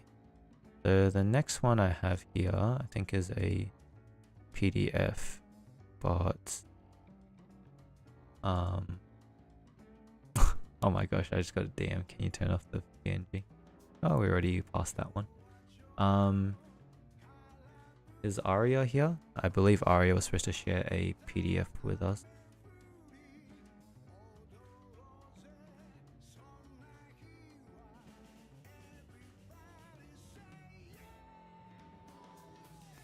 Am I audible? Hello. Yes. Did you have a PDF that you wanted to share with us? Yeah, I sent it to your DM, but if there's no time, you can just see the show reel. Okay. I'll play this for now, and I'll see if I can dig it up. Yeah. Also, I think you should mute it if you're streaming on YouTube. It has copyright. Yeah. All good. Yeah. Oh, it's not gonna work. Hang on. Okay. There we go.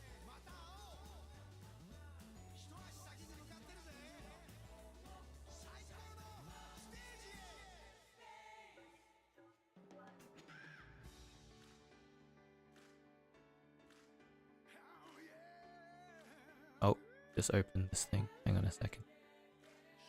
Whoa. Okay, go back.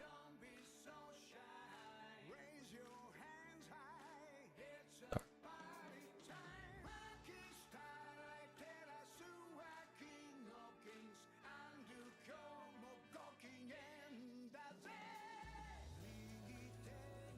So, you have a reel and you've done a lot of things. Is there any particular part of the pipeline that you're more interested in? I like both animation and biz dev. I'm kind of torn between what to choose because I know I'll have to specialize in one of them. Yeah, this is one of the ones where you can't really do both. So that's a little bit tricky. What do you think I'm like stronger at? I'm gonna take a look. Yeah.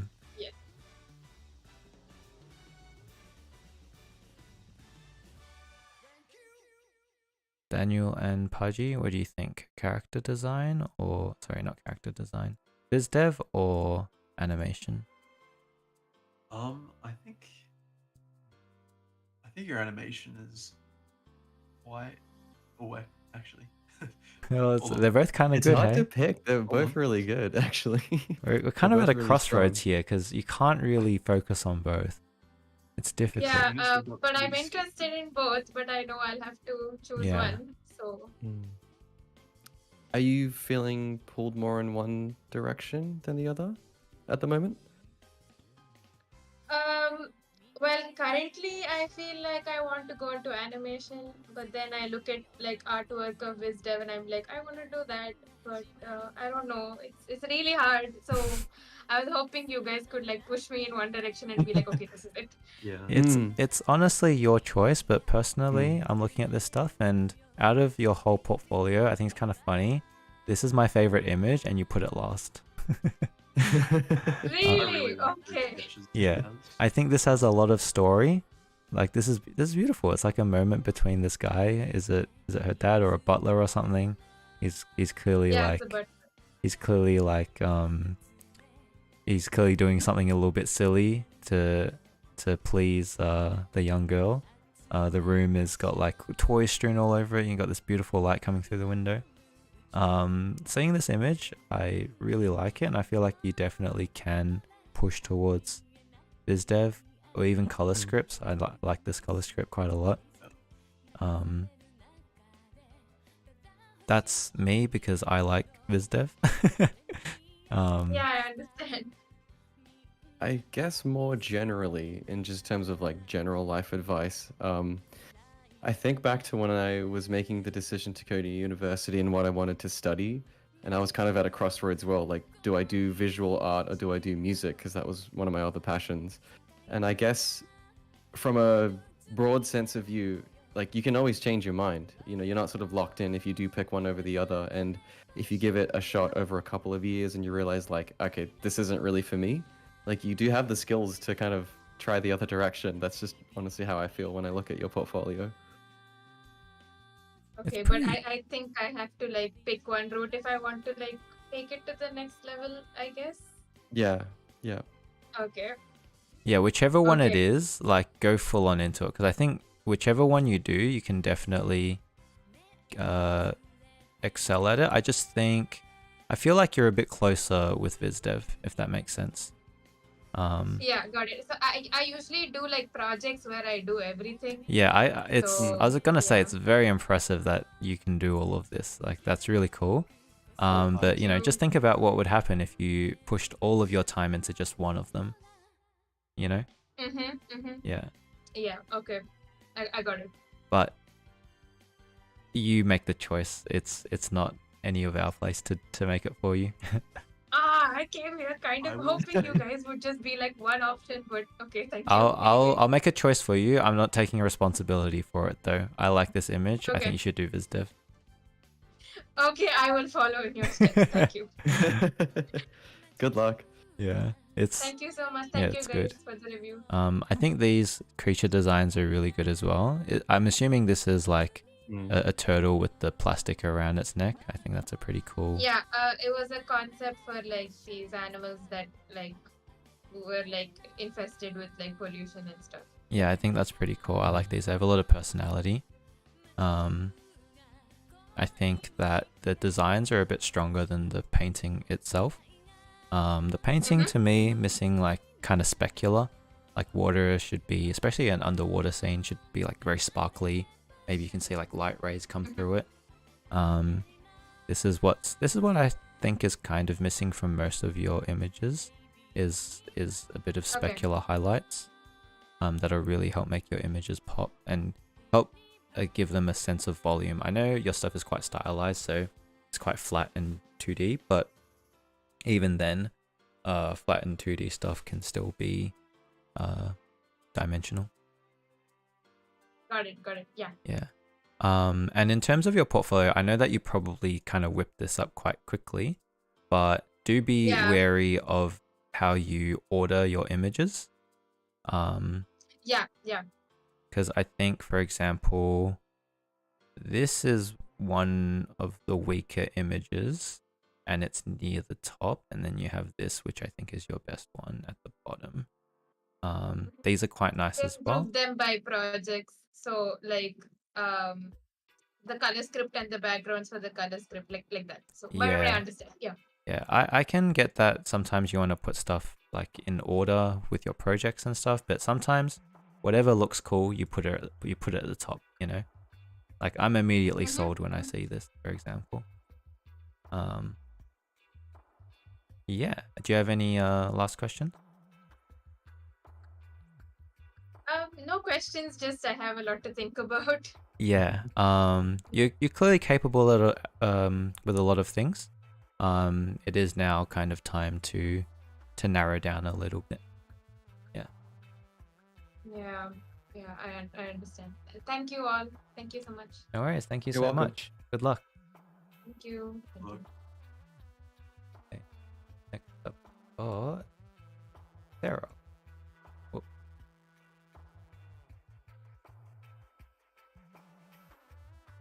I need to close some of these tabs.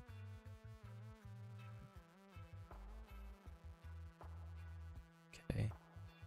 Hello, Sarah. You can speak when you get the mic working. I'll be looking a little bit. Hello. Hello. Okay, so it says here you want to do character design. Yeah, I don't really have much in that regard, but I really want to explore it more. I usually do more comics and character illustrations, but yeah. I can't click on these images. Can you click on them when you made this portfolio? They don't expand. Oh, that's weird. Okay. Might want to look into that. I think I can open the images though. That's fine. I think your character art is good. Anatomy looks really solid. Foreshortening really good. One thing I think needs a little bit of work is the clothing folds. At the moment it looks a little bit stiff, not too naturalistic. But I think just continue to study the art that you like, which I want to assume is Voltron. Yes. So yeah, keep looking at their stuff, or some of the recent adventures of Superman kind of stuff, just to see how they're dealing with the clothing folds, how they're dealing with hair and stuff like that. Otherwise, you certainly are working in that kind of same style. You got the similar proportions. As I was telling a previous artist, you could definitely also do character layout. Are you aware of that part of the pipeline? Yes. Yeah, so character layout works as well. I think that this stuff is cool as well. I think there's some shows that have this style as well. I'm just personally more partial to the kind of Voltron style. I think it looks better. Just a preference, but it's good to have this stuff as well. Like with the previous artist, I think it's good to have more of the cell shading. I think it just helps to add more dimension. It's another thing to worry about, but it definitely helps with the designs, because I think that's what these ones are lacking a little bit. Okay. In terms of kind of color design, I'd say that your character design itself is a little bit stronger than the color design. Right. I would recommend that you study a bit more of what some other shows are doing. I think that your colors are a little bit too bold, and clashing a little bit. Because whilst it's good to have things that stand out, you don't want them to compete for attention. Because like these reds and these blues, they're really, like, I don't know where to look. They're really quite striking, as well as this purple and green. Yeah. It needs to be a little bit more subtle and more focused. So you probably want the bolder colors to be closer to around like the hair and like the eye area, and try to make some of the clothing a little bit more muted. Otherwise it competes for attention. Okay. Yeah. I think this one's very nice though. The colors on this piece are very good. Thank you. Yeah. Did you have any questions? Maybe just how to present the projects better, probably. Like how to make it look nicer. So you have a card portfolio. There's a card portfolio from another artist before, and it looked like this. And the images kind of go like full screen, and I think it's a lot easier to see things. And when I click on them, they expand as well. If you could try to make your website do that as well, because right now the images are very small and I can't click on them. And at the kind of size they're currently presented, it would really help if they were just a bit bigger. Like you don't even need to make them clickable if they're big enough, right? Okay. Let me have a look through the other stuff. I think a little bit too many things to click. I gotta, like, if you send me this link, I gotta click, like, where do I see your character design? Like, it's not immediately obvious. I feel like instead of having a work tab, you can just have illustration, comic, character design. Maybe try consolidating some of things. I feel like cover work and illustration is basically the same thing. Cover work is illustrative, so definitely you can combine it. Other work. Do you want to do assets for games? Is that something you're interested in? I used to work on that. Okay. So that's why it's there. But do you want to do more of this work? Sure. Sure. Okay. I usually do that when I have time, but I like character design in general. Yeah. So maybe when you get a character design job, you can take out some of the stuff that you don't want to do anymore. But maybe for now, Okay. if this is the kind of work that you're currently doing, keep it there for now. But yeah, in the future, you want to focus a little bit more, be a little bit more obvious with what you're doing. Are these comics, by the way, are they published comics for a client, or are they personal comics? Personal comics. I see. They're quite good. I don't know anything about comic work, so I can't say anything about that, but I think this is probably the reason why your character art is as good as it is. Okay, thank you. Yeah, no. Any thoughts from Daniel or Paji? Yeah, I would try to say the same thing as Orenji when he was talking about color. So I would try and think about color relationships more.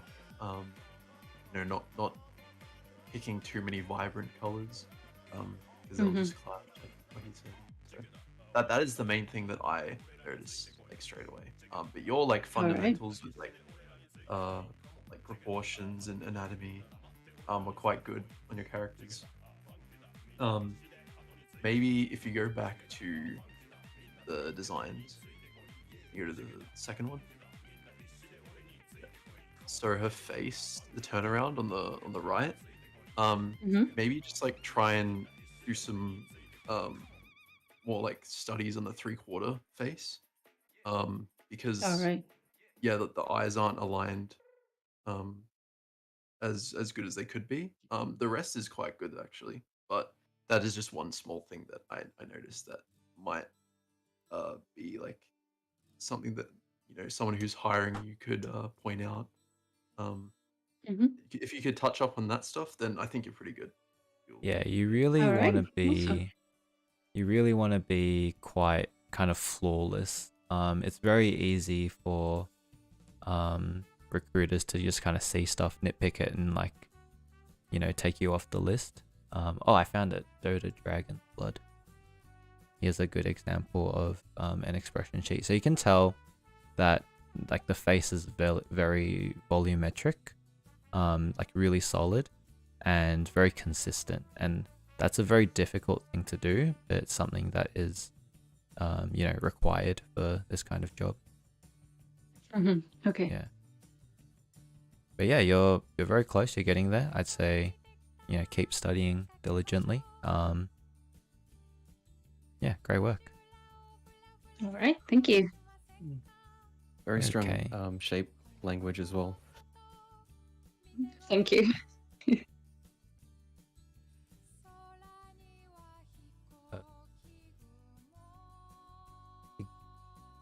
Ligwiter?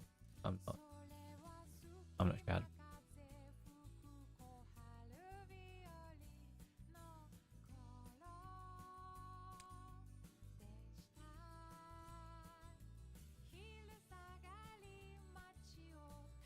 Hi. Hello. Hello. Do you go by Diego? Can I say Diego instead of? Yeah. It's more simple. Yeah. Is this work for? Is this what is this? A game or? Yeah, it's for a game. Ah. So you're already working right now? Right now, no, but it's for my last job. Oh, okay. So this is for a student project. Yeah. I see.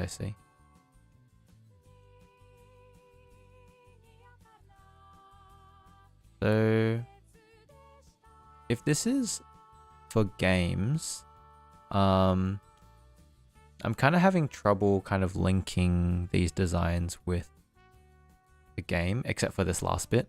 This last bit becomes a little bit clear. I think scrolling through the work at the beginning, it's not too clear of like the application towards a game, what that would be. Yeah, maybe it's like a very early pre-production work. Okay. It would be good to see more kind of like final asset rendering kind of stuff. This stuff is kind of good where you show kind of like an in-game shot. But we also want call outs of designs in detail, you know. I'll bring up an example that we brought up before. Here is some work from Jake Panion, and you can kind of see here, I think this is for a game trailer, but you can kind of see the call out of the tree design, and it's kind of like ready for a 3D modeler to model and surface and create this asset, you know. And that's kind of what you want to be thinking about, is that you're designing an asset for other people, right? Because you're in like a pre-production phase. You're providing reference for like a 3D artist or for a finishing artist to do. Yeah, I think it would be nice to see a lot more of these kind of material callouts in more detail, in a more kind of final look. But I'm liking the designs though. I think they're quite nice. And I think these like kind of in-game screenshot images are really nice as well. I just like to see them a bit more fleshed out. Okay. Yeah. Your shapes are very interesting. I like the mushrooms and how they came out of the side of Thanks. You have a lot of other stuff here. What's the main thing that you want to do? Like, yeah, I really like concept art. Okay. It's the part that I like the most. Okay. You can keep the stuff here, but if concept art is what you want to do, definitely focus on that over everything else. Yeah. Yeah, I think these are still a little bit, not to sound mean, but kind of half baked. That's like, this is like the first pass. You still need to kind of push it a bit further, define, you know, what the materiality of this claw is, what the kind of shape and dimensionality of it is. Like, essentially you want to create something that you can give to a 3D modeler and then they can make it, you know. But right now there's a bit too many questions we still need to ask before, you know, we can make this asset, you know. Yeah. But I think the designs are very good and interesting. I love the colors. Like, there's a lot of interesting stuff going on here. In fact, I think that this last page is stronger than anything else, or maybe this one as well. So in terms of ordering your portfolio, you want to put your strongest pieces first. So I like this page a lot, and also this page over these first 2 or 3. Yeah. Maybe they have the problem because, like I say, it's very early work, so most of the stuff they didn't use. Like, I see. The very early stage of making that game. So yeah. Okay. Fair enough. But yeah, these 2 pages especially I like way more, so I would put them near the top. Yeah. That's for other projects. Yeah. A really different project. Yeah, I like the way it. Yeah, I kind of feel like everything could do with like a polish pass, you know, like really flesh it out a bit more. Obviously, if it's not super necessary for whatever the project was, that's fine. But in terms of like variety in your portfolio, it's kind of something that is missing a little bit. There's just a little bit of polish. Yeah. I have a problem with I really don't like rendering polish rendering things to me. So that's because I like concept, because like you not always have to do very polished stuff like render. Well, you know, for example, the stuff here from Jake, like it's not super, if you zoom in on it, it's not super duper fleshed out, but there's enough information there in terms of materiality. Like the materiality is very well described. Like it doesn't have to be super polished render, but it just has to be enough to describe the material and the dimensionality, you know? Okay. Yeah. Obviously these are really excellent, and if you can't do that, I can't do it either. That's fine. But this is where we want to be, you know, like this kind of fleshed out design. Yeah. Did you have any questions? I always have a doubt about what is the difference between concept and biz dev art, because I really like some biz dev portfolios, but I don't know what's the difference between concept art. So what I find with like video game concept art is that it's more so around designing assets. Like you design the asset for the game. So like the stuff that you're doing here is kind of like what you might kind of see more of. Whereas VizDev is making a film, and it has a little bit of designing for assets because a lot of films are 3D these days. But I'm gonna probably bring up. We can go to Jake and have a look at some differences. So I think a lot of this stuff was for like video game trailers more so than actual video games, but it has a video game kind of look to it, which is more what you'll see in video games. Whereas for a film like Mitchell's versus the Machines, you see a lot more of these story moments, right? They're like vignettes of what's happening in the story. It's a lot more character driven, character focused. Whereas, you know, concept art is more about like gameplay, you know, like what's the experience for the person playing the game, and stuff like that, you know. Just to add to that as well, I'd also say concept art is more about really defining the look of something in 3D and the actual design. And yeah, as Arenji saying, VizDev is more about capturing that moment or emotional beat from the story. Okay, yeah, I understand. Which is why I was looking for a bit more polished stuff, because a lot of your stuff does look like it's for games.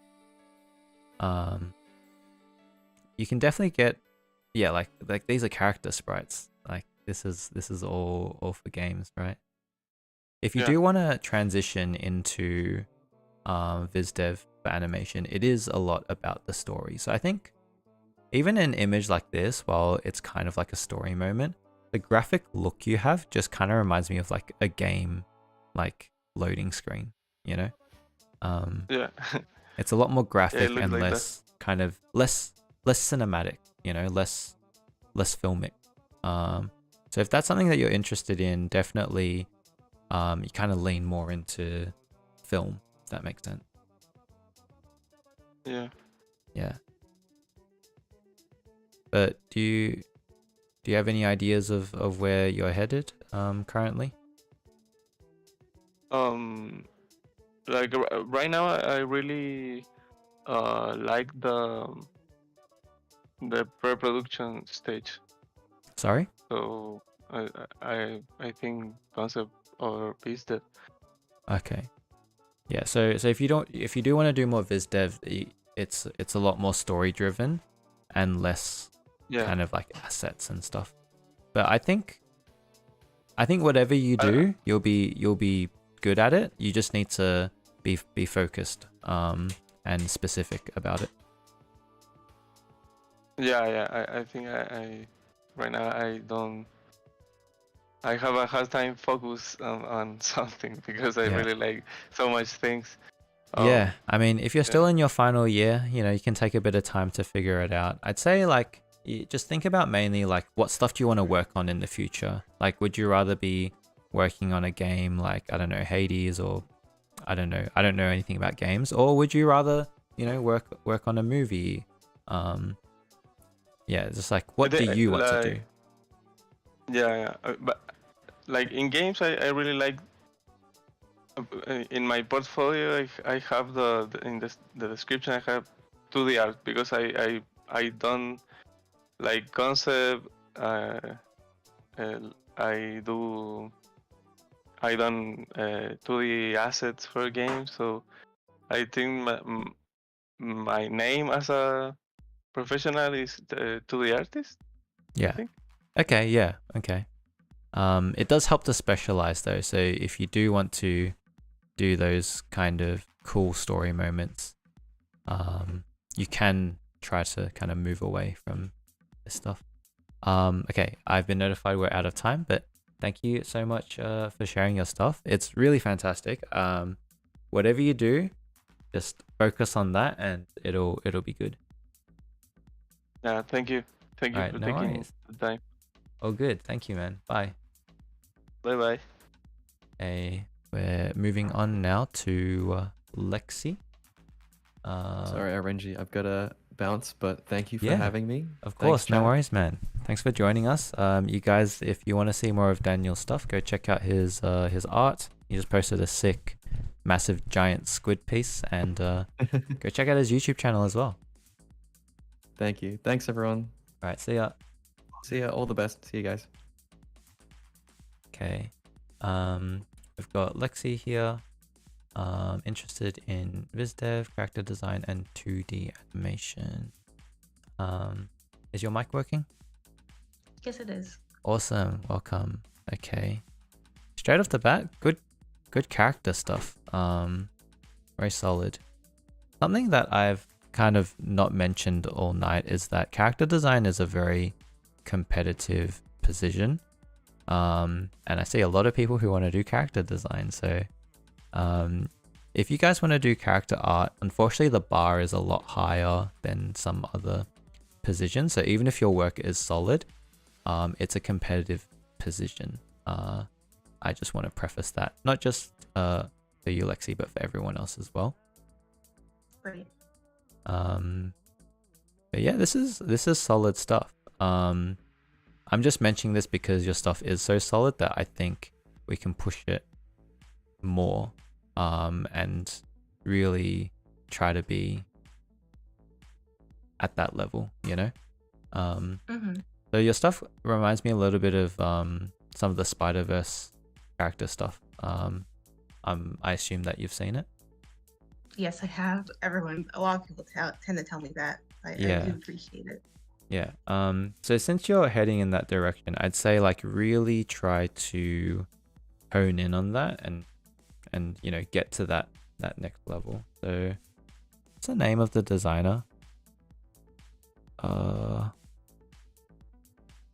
Army Thompson. Do you know Army Thompson? I mean, Yes, I I'm do. sure you've seen her work. I've studied some of her work when it comes to expressions and stuff. Yeah. Oh, okay. Oh, you don't get to see it? Let's see here, maybe. Alright. So I think there's something that is not quite there yet when it comes to your work. It almost feels like it's a little bit stiff and not quite so dimensional, if that makes sense.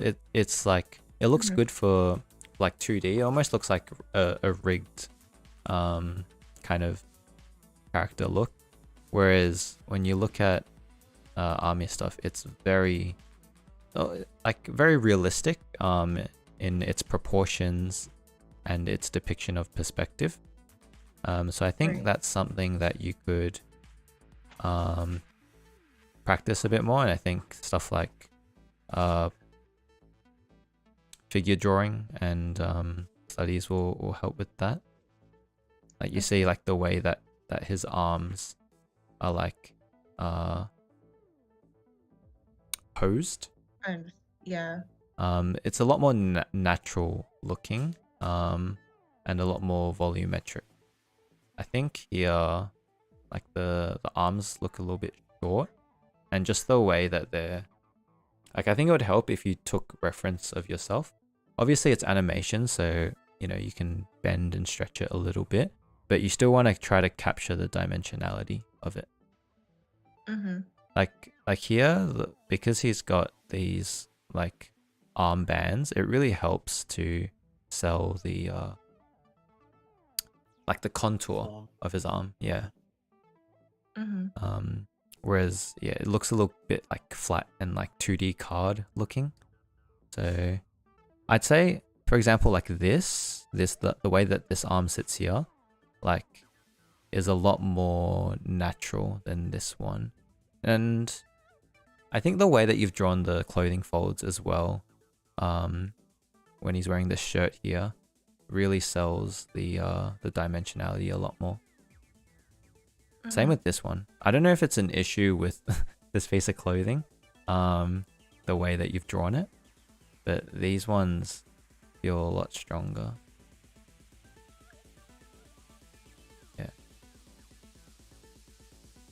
Do you have any thoughts, Paji? I really like your the way that you're using like curves in your poses. I think especially in the top one, the first image, I think this kind of conveys the characters quite well, especially the second, the girl with the bag, and the one with the blue stripe in her hair. I think if you're pushing that kind of like specific attitude for that character, it really conveys that, you know, what type of person they are. Yeah. With a lot of these though, they're kind of like a bit stiff in certain poses, and I'm not sure if that like is the intention for some of them. But yeah, with It almost looks like a 3D model, right? I think with these there are turnarounds, right? So that I don't know if there's. I think turnarounds can still have like personality. Yeah. Like a turnaround doesn't have to be like a T pose, you know? Like she can be like a natural pose, you know? Yeah. Like this, like obviously doing a turnaround of this would be way more difficult, but that would be a lot more interesting. I think that's what the people recruiting would be looking for, right? Someone who can draw that difficult pose that's, you know, different perspectives. You do animation as well.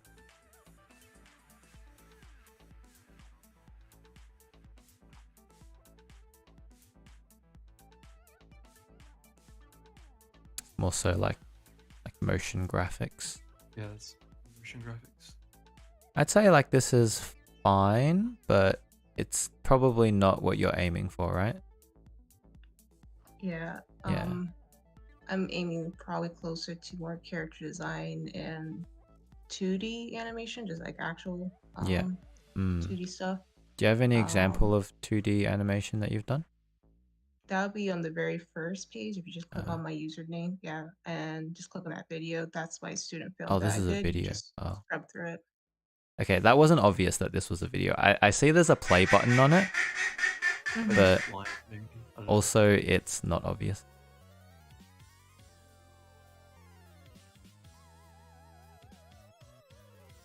I'm gonna... Okay.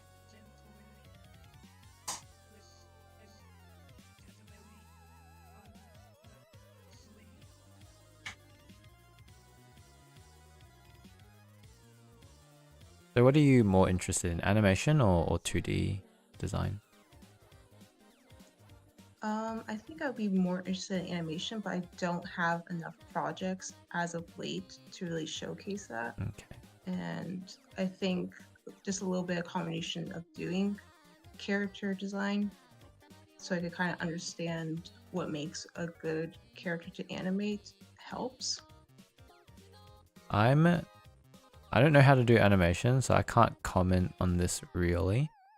I will say that it's not quite there yet, but I'm not sure I can point you in any direction to help you. I could.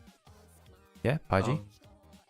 I'll say, with a lot of these movements, you want to think of like hair strands and just the way that the character's body moves in arcs.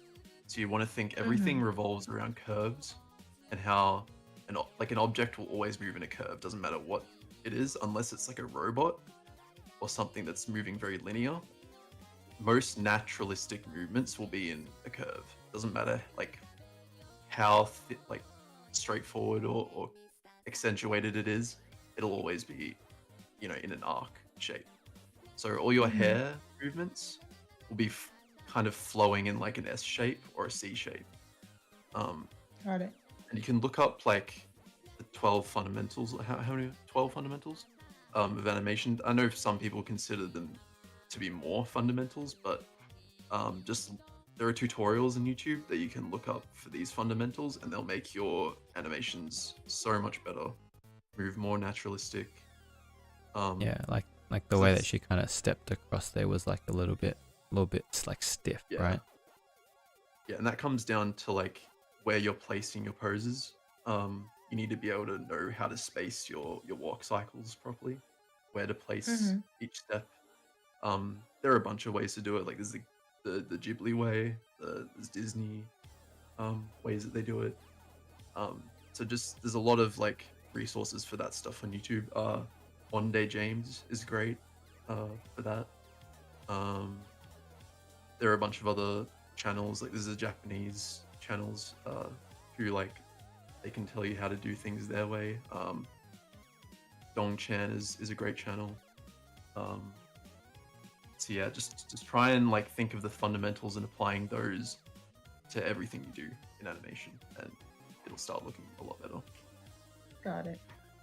Your portfolio kind of hard to navigate. I feel like there should be tabs for the different things that you do. Yeah. Because like if I click here, it shows something different from when I click here. So I'd say separate the tabs. Have character design as one thing, viz dev as one thing. And then when you apply for a job, you can just put the link to that specific page. And then if you're applying for animation, send them your reel.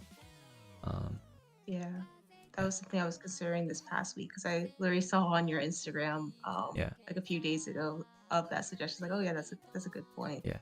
But I need to code that in, so Yeah. I just haven't had the time this week. Okay. We're at time. All right. Any final questions? No, nothing comes to mind, but I appreciate all you guys' time and your feedback. Yeah, no worries. Thank you so much for joining us. Take care and good luck. You too, thank you. Okay, next up we have Jess. Background design and character design. Let's have a look.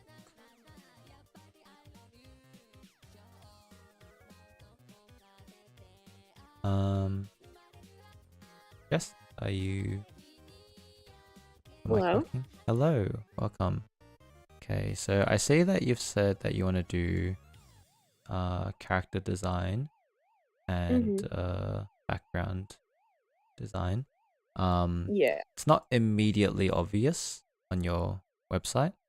Like there's a tab for something called iSorceress, which I guess is one of your projects, but I'd say that if you wanted to apply for a job, it's not easy for recruiters to kind of find you know, the work that would qualify you for the job. So I would say that, you know, have separate tabs for the separate things that you want to do. And right off the bat here, I'm not necessarily seeing much kind of relevant character work, if that makes sense. These are more like illustrations, character illustrations, more so than character designs. Okay. Are there any shows or movies that where the character designs inspire you? I would say like Steven Universe is like Yeah. a show that like I was really inspired by, and same thing with like Being Puppy Cat. Okay. Yeah. So let's go here. I'm on another page, but you can go to IMDb and then look up cast and crew. And then you can find art department roles. So I'm just gonna Control F, character designer. So I found a few people here. Danny Hines. I wonder if I can find.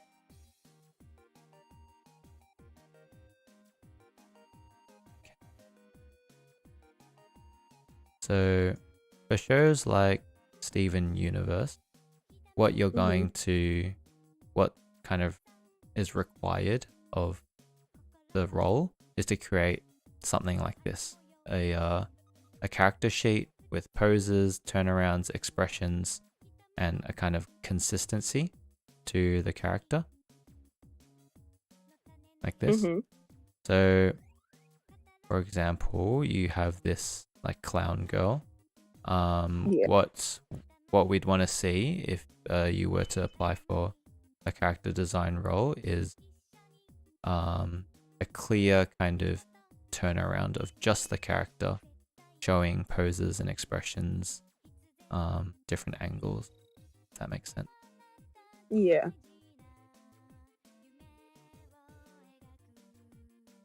This is pretty cool as well. Some color work. So I'd say that there's still quite a bit of work for you to get here, but it's not something that you can't do, of course. But you will need to kind of focus your energy and be very specific about the things that you want to be studying. So even though you might think character designs like these look simple, they're very volumetric and very well drawn, very good draftsmanship, and so you'll probably want to study perspective and do a little bit of figure drawing as well if you're not already doing that. Okay. And I'm not sure I find any indication of background design. Is that something that you're like just starting or you're interested in doing? It's something that I'm just starting out, like, for the most part, like, I've only, like, ever drawn characters for, like, most of my, like, art career, quote unquote, but, like, backgrounds and, like, lighting have been something that I've just been starting to do, like, this past year. So backgrounds are definitely pretty tricky. The way that I started doing them was just by doing studies, photo studies, plein air studies. Have you done any of that before? Not too much. Yeah. Just like some stuff like this. You're focusing on capturing like the colors and capturing the light and the shadow and the dimensionality of things. This is probably something that you might want to try because it's pretty difficult to come up with background designs from scratch if you haven't done that before.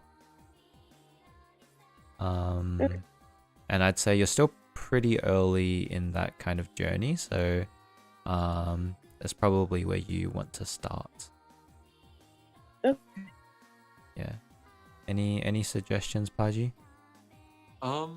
So if we're talking about the Steven Universe designs, I would say that if you want to focus on this type of style, usually studios, I'm guessing, probably want to lean towards having a consistency in their style. So you have to kind of adapt to that. Yes. And I would try and work on limiting the amount of lines you're using. The way that they're doing it at Steven Universe is very clean. Everything is like incredibly readable. You know exactly what things are like every time. Like even with this, you have no like contour lining on the legs. There's like 3 extra lines to show contours. Yeah, but besides that, it's just a silhouette. You have to remember that these are designs and not illustrations. So they are for the purpose of being animated on a TV show. And so, like Paji said, the silhouette is very important because that's how you get the immediate read of a character and the simplicity of the line as well for it to be easy to animate. So these are important things to think about with your approaches to designing characters.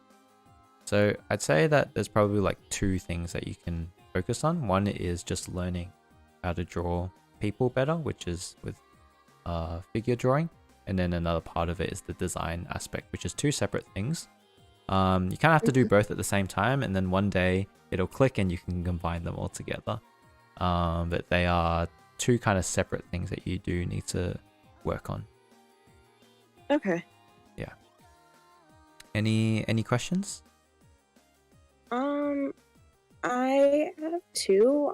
One is like, I would say like you said like basically just like doing like studies and everything would help me get better with like backgrounds and stuff like that. Yeah, yeah. Okay. And then two, like I really love your drawings and everything like that. And like I noticed that like a lot of them are like very like painterly and also like very highly rendered. Like Yeah. how long does it typically take you to like render something, and like how do you like shorten your rendering process? Because like I notice with my process it can be like very like long. Like sometimes like I can take like 12 to like 17 hours to do something, and it's not Yeah. like yeah.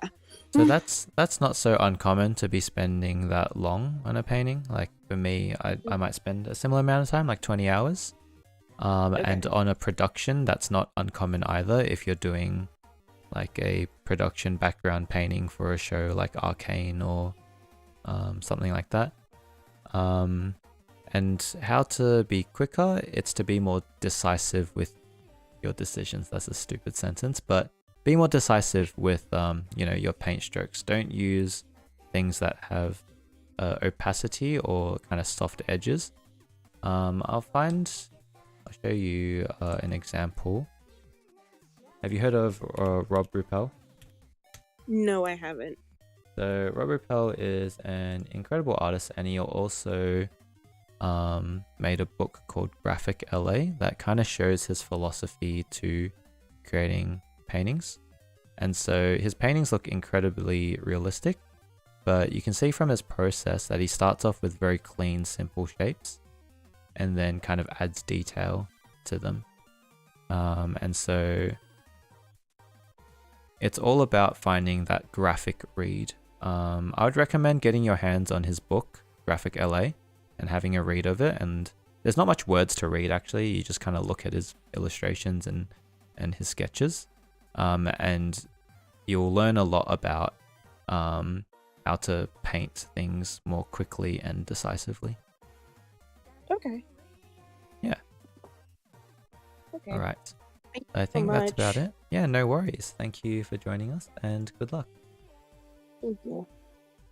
Okay, so next up, I have too many tabs open. Michelle, background layout, background paint, background design, prop design, the whole shebang. I'm gonna close all these tabs.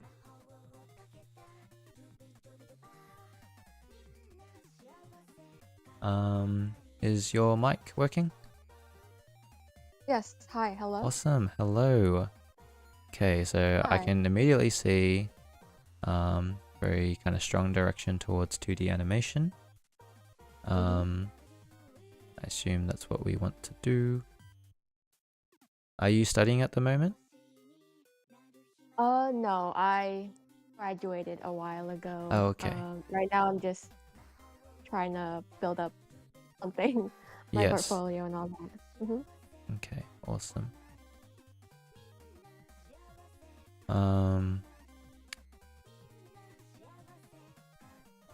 Okay, I have a question. With your background paint, did you what was your inspiration? Did you have any like TV show in mind when you were painting these? That's a good question. I think I was looking into stuff like, I was thinking to like Amphibia, Gravity Falls, and I don't know. I guess just those Yeah, things in okay. particular, but like, yeah, not too much like like studies or like references from like other shows I use, but Yeah. like those are like the two main ones that That's I kind fine. of focused on. The only reason I ask is because I can kind of see like the amphibia, but it doesn't feel like something I'd see in a 2D animated show. I think the colors, the color choices are a little bit too like illustrative. It looks more like an illustration than a animation background. So this is amphibia, and you can kind of tell that it's a lot more kind of staged, and the background is kind of in the background, if that makes sense. Like it's very balanced and nothing kind of jumps out too much, because you have to remember that characters will come onto the screen. And if you've already got the most saturated colors in the background, then there won't be like any room for the character to stand out. That It's makes sense. overpowering, huh? Yeah. So always remember about how the character is being staged. And also, I don't know, maybe there's some shows that have this kind of style, but if you were thinking about Amphibia, then maybe with the line work as well would be good. I think this one is good. It reminds me of like some maybe like pre-K shows. It's got really good kind of shapes and well-defined planes, which is good. I assume that that's what you're thinking about. It's like characters, maybe they're walking through and there's, yeah, you need the layers, which is good. Yeah.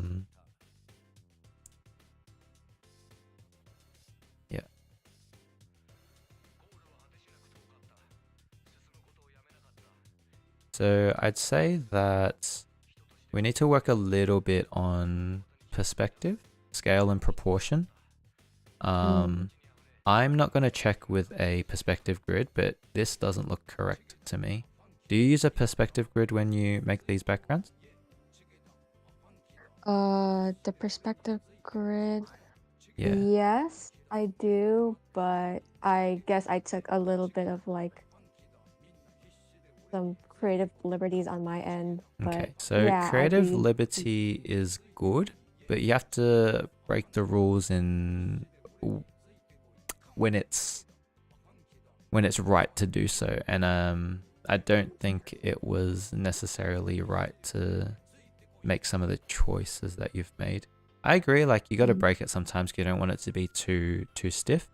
Yeah. But I would say at this point, focus on really accurate perspective drawing first, because it's a lot more difficult to do the wonk correctly. Yeah. Same with this one as well, especially when we have a high angle. You don't want your verticals to just be perfectly vertical because it ends up looking a bit strange. You start to get distortion on the edges here. You should have a vanishing point at the bottom of the illustration, the page, and everything should kind of come in a little bit. Yeah, that makes sense. Yeah.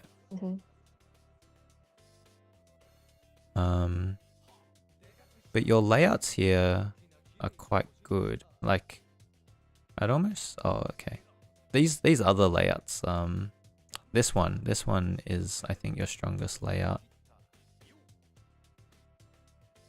Feel like, did you make this one more recently than the other ones?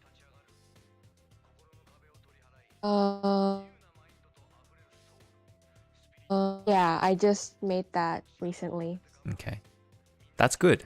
That's good. We're heading in the right direction. I think just keep working on it. And I mean, it's clear to me that between this image and the last ones that you've gotten better with like perspective, line weights, hierarchy, detailed distribution. Like it's all coming together. So that's good to see. I'll do notes on this one then, since it's one of the more recent pieces. I would say that everything kind of seems to be short and wide here, right? Like all the bookshelves, all the this chest, the room itself kind of feels short and wide. Try to vary up the kind of shape language and design. Vary the shapes. Like think about, you know, you've heard of big, medium, small. Like that's about contrast between size. You want to try to also find contrast in proportions and scale as well. So instead of having like all of these books kind of be kind of similarly shaped, have some really thin ones, have some really thick ones, have a really, really big one.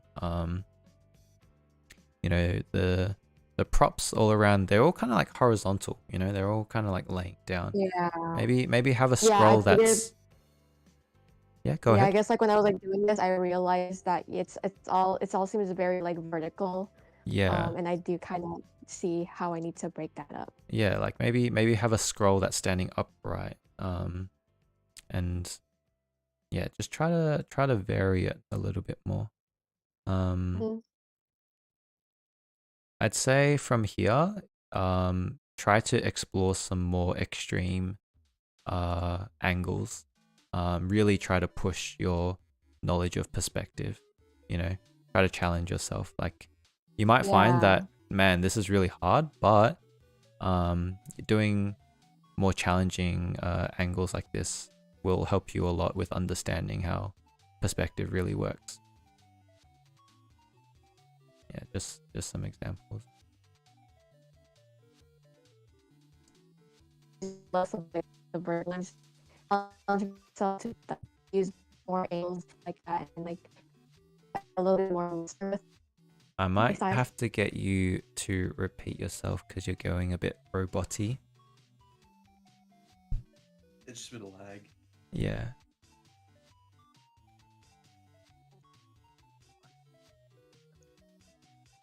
Oh no.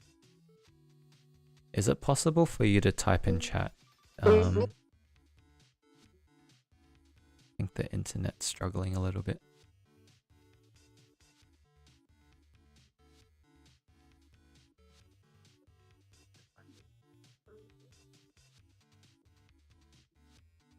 Hello, can you guys hear me? Yes. Okay. Can you repeat what you said just then? Yeah, so I was just saying how I do want to challenge myself more in terms of like my background designs to use more challenging perspectives and like angles, and to also be a little bit more looser with like my style instead of having it so like rigid and vertical. If that makes any sense. I feel like I keep it too safe, and I kind of want to just challenge myself a little further. Yeah, definitely. Yeah, but like I said, I think this piece is a step in the right direction. One thing I'll mention that I've mentioned to a lot of people today is the concept of foreshortening. So when you have like this gallery here receding into the distance, I don't know if you're watching the stream, but this is a horizontal piece of paper. If I start to tilt it, you'll start to see very quickly it gets skinnier than it is kind of tall. And your stuff doesn't seem to be foreshortening enough. Like I look at this angle versus this angle, and this looks so, everything looks so stretched wide compared to this. And so that's just something to be aware of. Whilst it may be technically correct in perspective, you're not getting like the foreshortening quite right. And the best way to envision that would be with like a physical prop, or you can go take some reference photo, go to your local art gallery or find some reference online and just like check if everything kind of looks right or not. That's something that is kind of difficult to get, like whether it looks right. That's a bit of a sense kind of thing, but use a bit more reference and you'll start to kind of notice these things. Yeah, I guess I don't have any questions right now, so I guess I'll let you continue on. Yeah, no worries. I'll just have a look at some of these other tabs. Design. Yeah, so with prop design, really have to be super solid with perspective. Yeah, I think these are fine. Like they're well drawn. It's totally fine, but you want to add a bit of personality to them.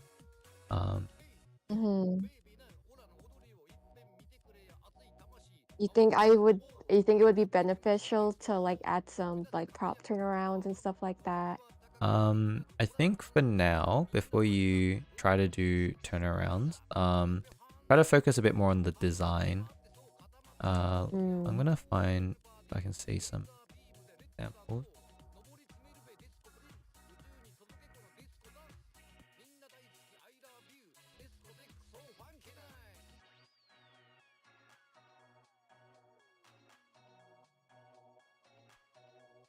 So this is not for animation, but this is for games, but I think it's pretty applicable in terms of prop design.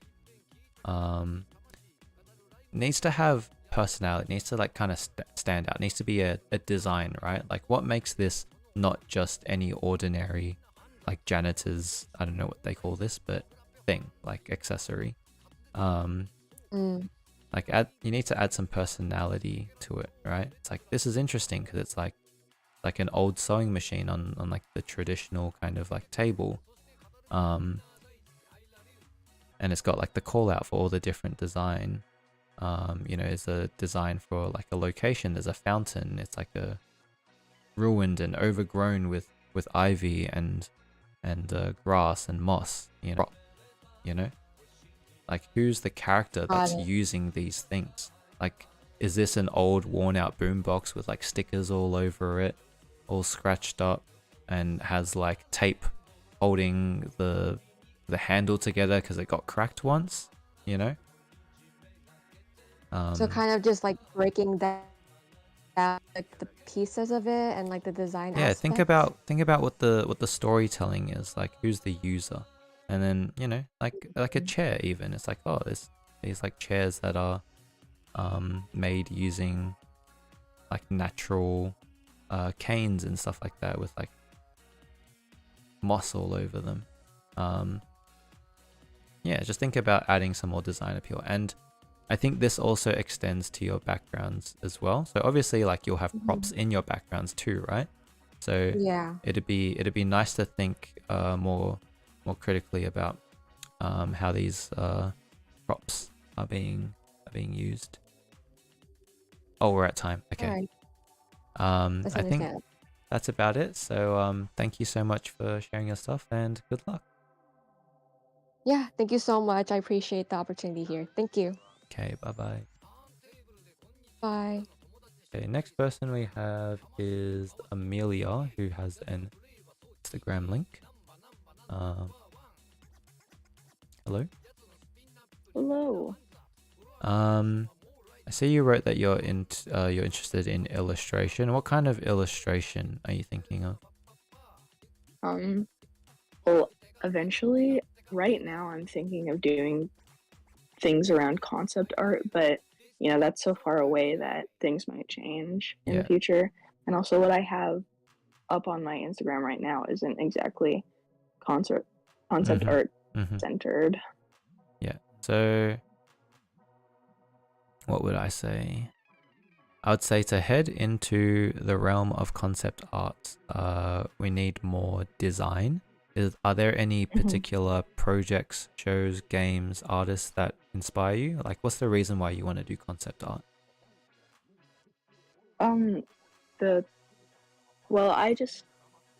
I enjoy seeing like concept art for like games and movies that I've seen or played. Like, have you ever like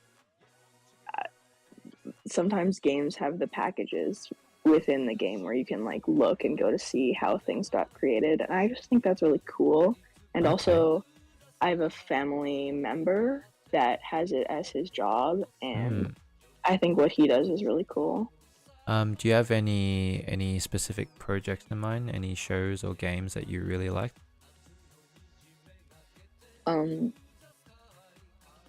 Sorry, I'm just trying to think right now. I don't have any off the top of my head. The reason we ask this is because usually when you're trying to like apply for a job, or if you're trying to get noticed by something that you enjoy, like a studio that you enjoy for a game, somewhere you want to work, usually you'd want to gear your work towards that style.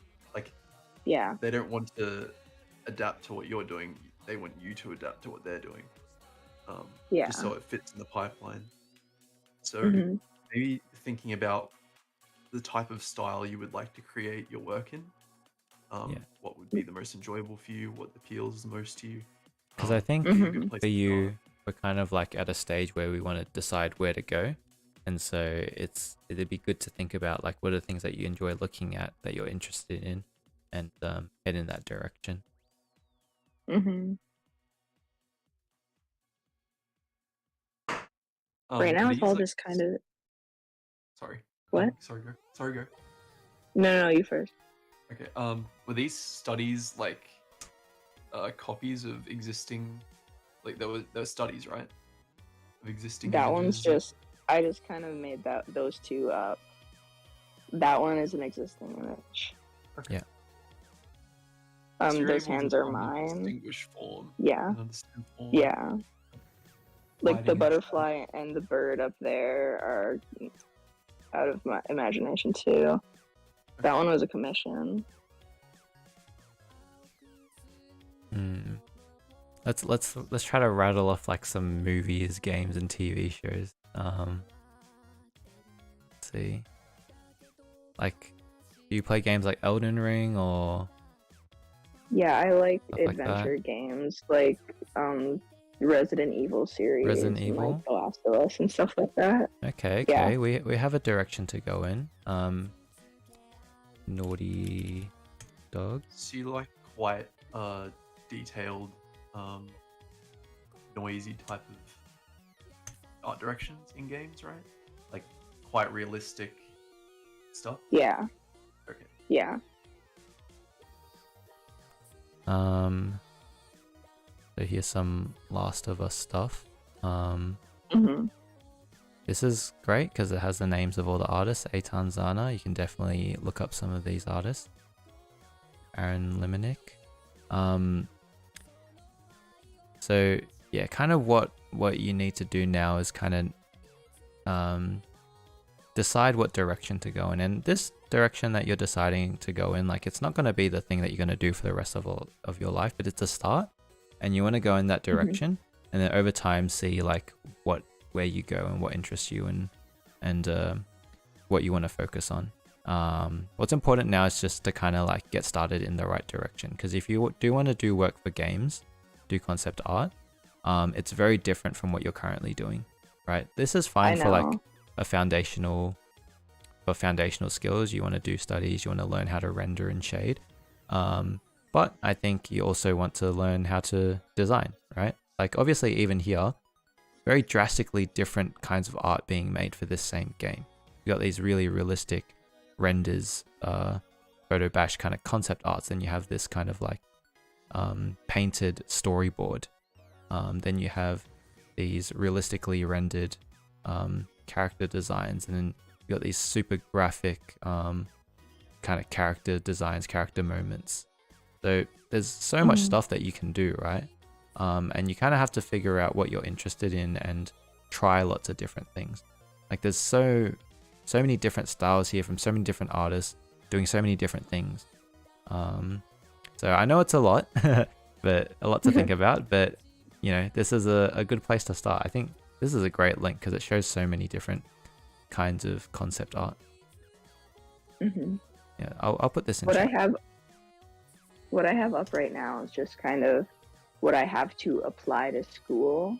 I see. So like art programs. So I haven't been doing anything like in the direction of what I would like to be doing right now. Fair enough.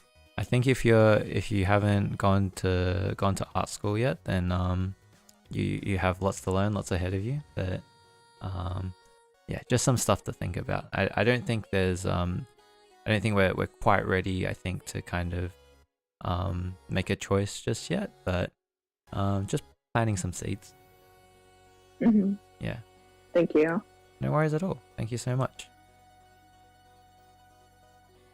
We're gonna move on to our next person, who is Ray.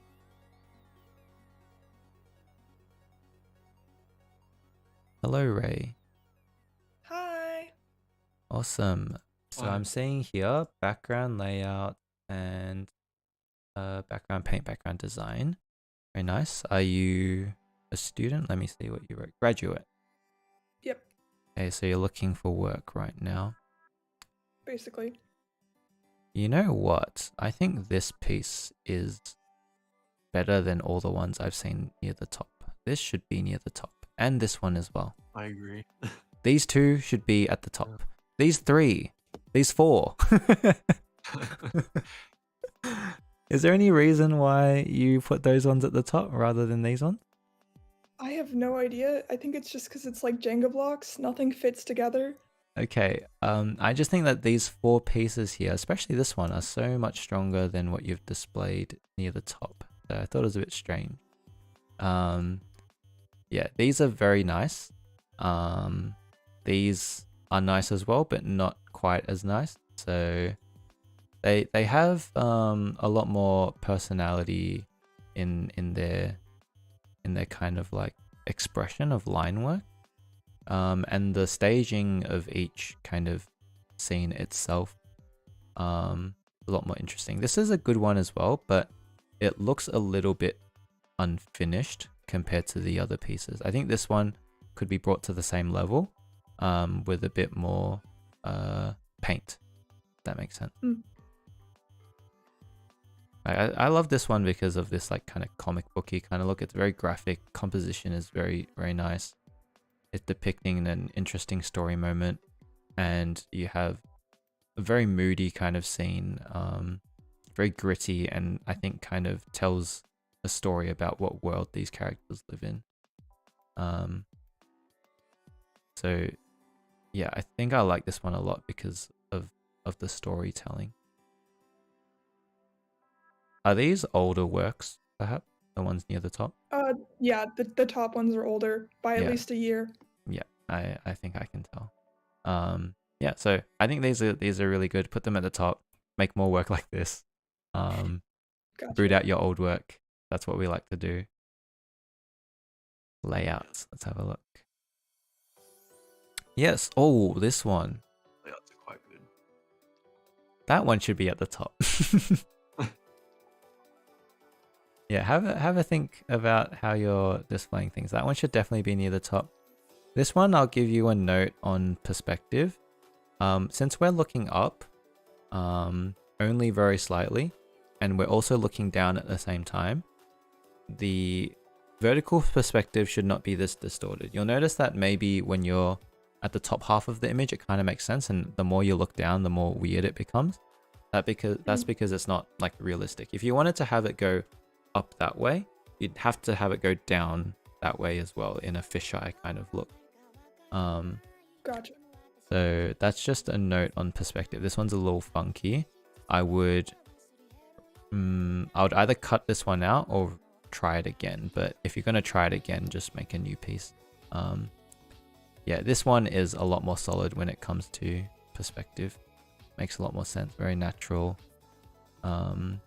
Heaps of good detail. Like, I think you'd be a great background designer.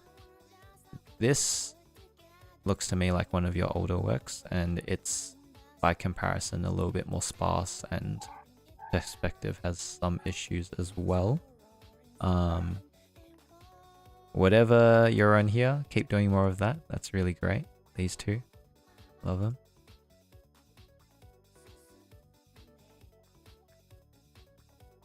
This one compared to the other ones looks a little bit like less fleshed out, like the line work looks a bit rougher.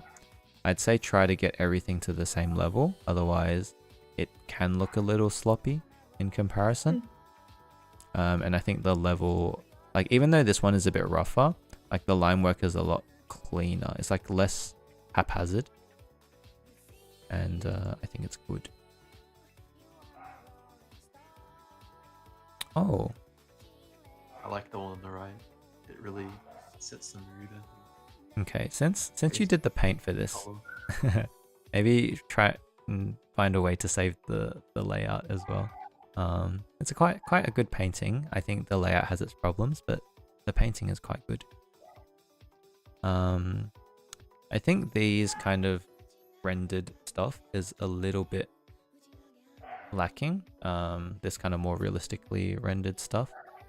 I'd say take some of the lessons you've learned from these more graphic styles with the decisive shapes and the color blocking from this, because like this is really successful because of the kind of shadow shapes being made, and then the really subtle kind of color shift here with the wood color. Like some people might think, oh, the wood's in shadow, I'm gonna make it dark brown, but you've made it like this desaturated blue, which is perfect, you know. And I think you can definitely take some of that that kind of principle and add it to these more rendered pieces. I think you might still be waiting for something to click when it comes to rendering, I assume. Because definitely my weak point. Yeah, because these kind of flatter ones are a lot more successful. Like this is quite nice. This is quite nice. I'd say in my very honest opinion, take this one out. You can work on like more rendered stuff in your free time when you're studying. But this is the stuff that's kind of ready made for animation. Yeah. And I'll give you one artist that I think you should take a look at, because I think the work is quite similar. Cindy, one of my friends. You can just see like how confident the line work is, how decisive it is, how interesting the perspective and design is, and then paintwork is very solid as well. And I think you've got that same similar kind of look, like pencil sketch with kind of flat colors. I think you could learn a lot. I'll put this in chat. Is varied line weight used very often in the industry? Yes. So varied line weight is very important. I'll just show some of the production backgrounds that I've done. So these are all line work based backgrounds. And then they'll be colored, but the lines are final. So you can tell that we have like a line hierarchy. So the line around the outside of an object will generally be thicker than the inside. The foreground will be thicker than the background, and so on. And the line work can be used to kind of sell perspective as well. So it's quite important to think about it like very logically. At times, like you can think of kind of doing it in a more kind of jazzy kind of way, like these Moon Girl backgrounds. But even then, there's still very solid hierarchy involved. Like as we recede into the background, they get less and less line. And then even these background buildings, they're just like a color matte. There's no line around them. So yeah. Any last questions? No, I don't think so. Awesome. Well, thank you so much for sharing. Definitely put those pieces at the top because they're a lot better. And yeah, thank you for sharing. Have a good one. Thank you. Bye. I think we have one last. And then I might try to do like a quick fire run through the waitlist. I don't know if the waitlist people are here, but if you are, go into the waiting room and I'll run it through each of you. You can ask a few questions and we might give you like 2 or 3 minutes each. Okay. Kiko, hello. Hello. Welcome. Let's see. You are interested in animation. All right, that's great. Let's have a look. Yippee.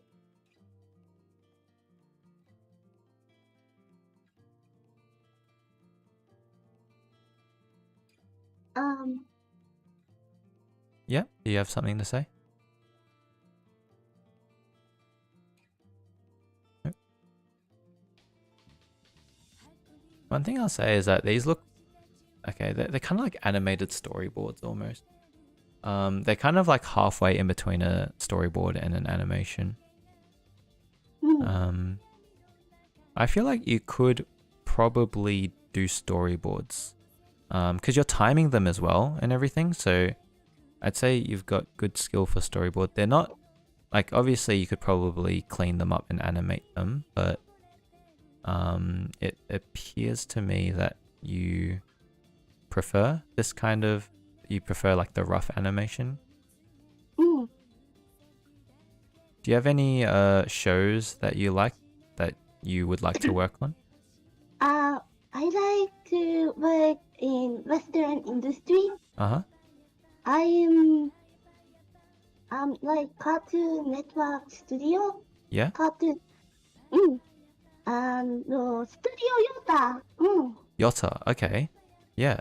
I can definitely see that. I would say your animation needs a bit more fidelity, and by fidelity I mean like it's cool to have this like interesting style, but I think what we see mostly on TV is kind of like, you know, you think about something like We Bare Bears or Bluey, for example, where the lines are quite a bit thinner and quite a bit cleaner as well.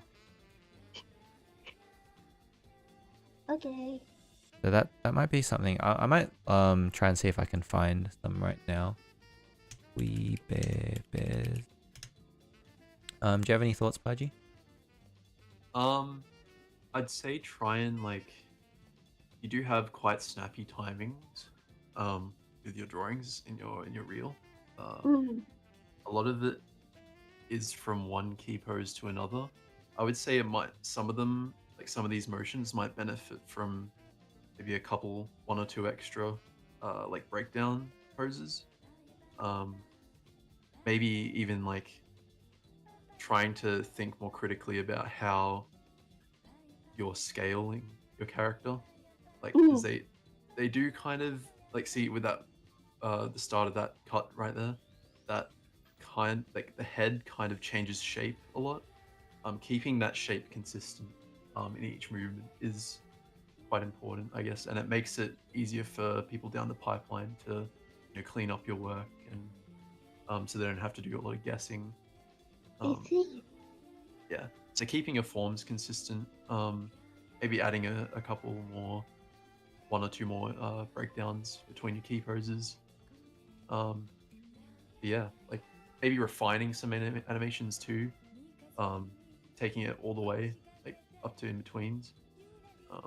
Yeah, can do a lot, I think. Yeah, because at the moment it's like halfway between a storyboard and like a rough animation, and I think committing to either one, and since you prefer animation, you might want to take it one step further and clean it up a little bit. Because if they're hiring you for an animation job, they will want to know if you can do the whole thing. Like, if you're doing only key poses, they're not going to know if you're actually like knowledgeable about the entire process, because I think you need to know about everything to be successful. Yeah, and typically in animation, you're going to start with in-betweens as well. So you kind of want to show that you can do that too. That's probably where they're going to start you. I do like a lot of your work, though. It's very expressive and nice. Those things. Thank you. Did you have any further comments or questions? How to write the biography? Biography in English. I have a hard time writing it. This one?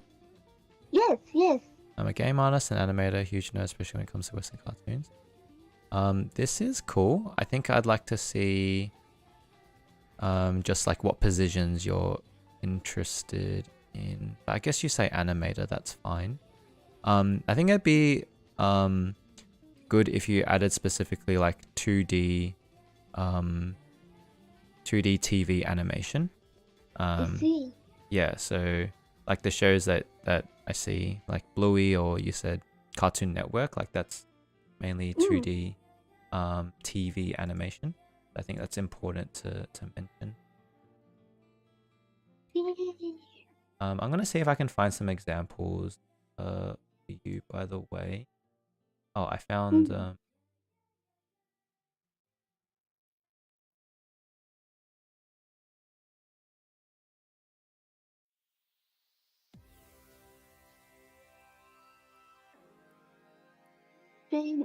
Music. Sorry. Music's so nice. Oh, I'm glad you like it. Okay, I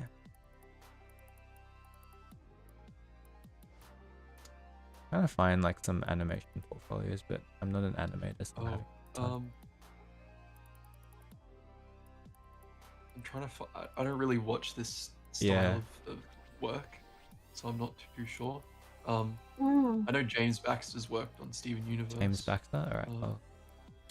Yeah, I mean, anyone could reference James Baxter and you become really good. So. I mean, I don't think I'm gonna find his portfolio. Yeah, He's just a famous dude. He's we just need, a guy. we need an example of someone currently working in the industry.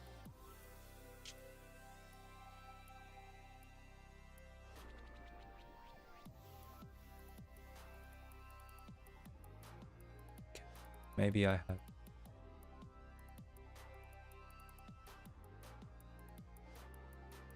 Where are you based, by the way, if you don't mind sharing?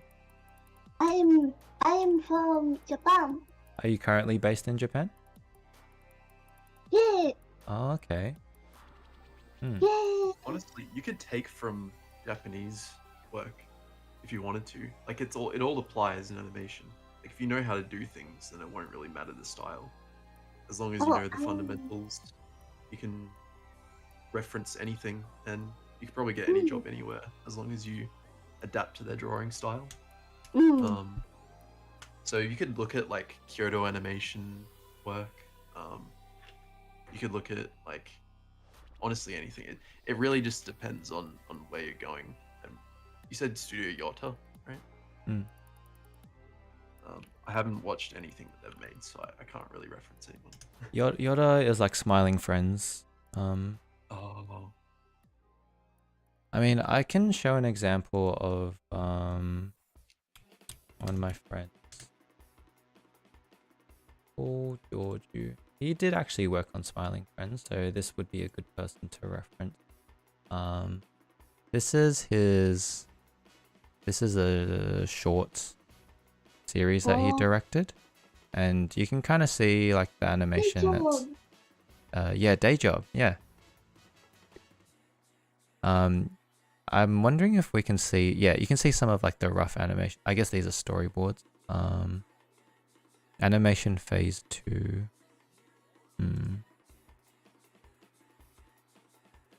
Oh.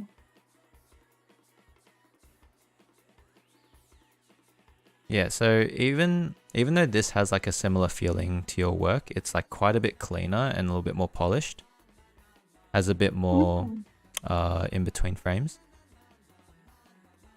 In the phase 1 example there, Yeah. it kind of just has like the same, they would hold on the same drawing or a part of the same drawing.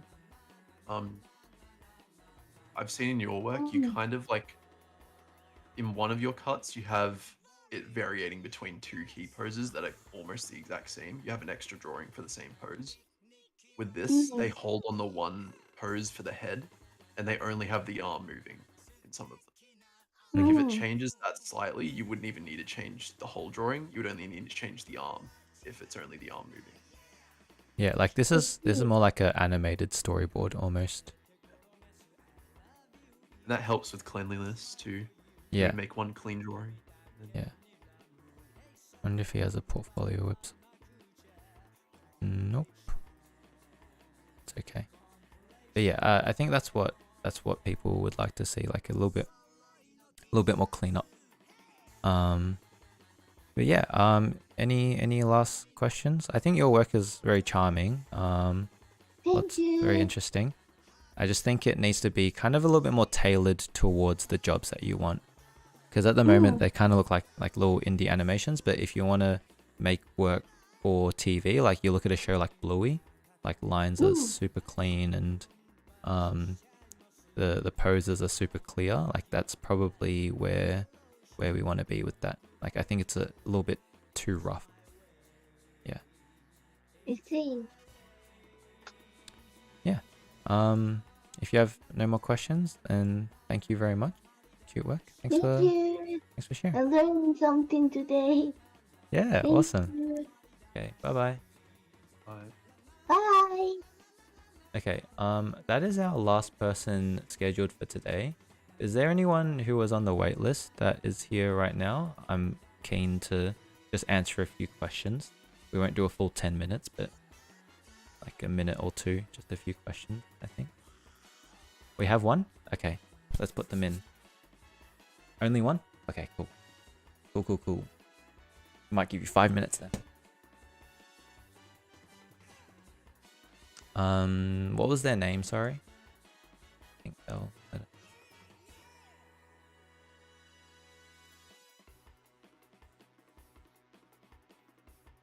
Bluey also uses puppets. That's true. There's a lot of rigged animation in 2D shows. You're muted, by the way. Fernando? Okay. So I don't see Fernando one.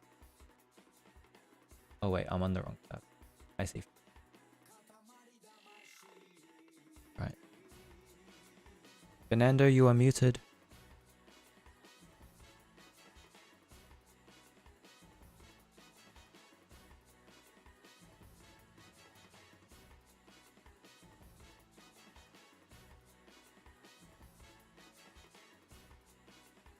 Trying to figure out push to talk. Okay, okay. Yeah, you figure that out. I still with Flying Bark. Yes, I'm still with Flying Bark at the moment. Let's see. Fernando wrote prop design, biz dev, character design.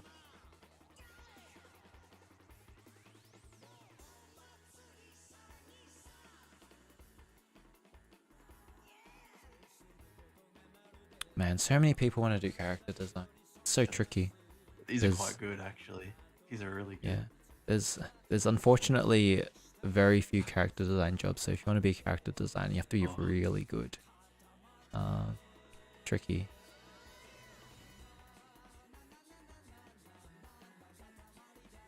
Wish to talk at turn off. You can unmute normally. Okay. Fernando, you want to just try unmuting yourself? It's fine.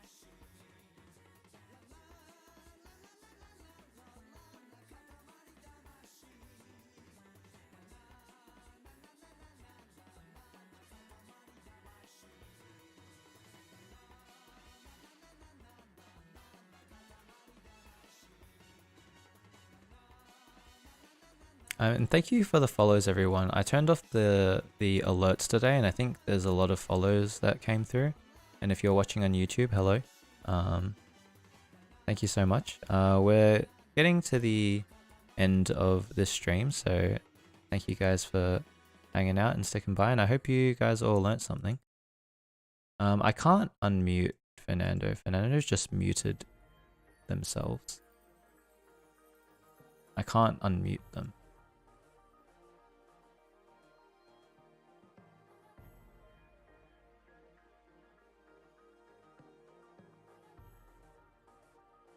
Oh, drink water? Bro, I haven't had a sip of water all night.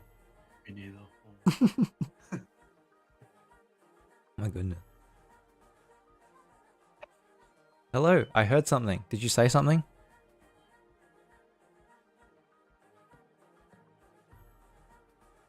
Oh no.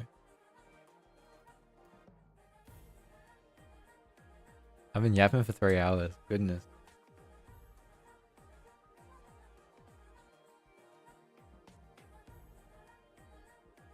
Might be the greatest yapper I've ever heard.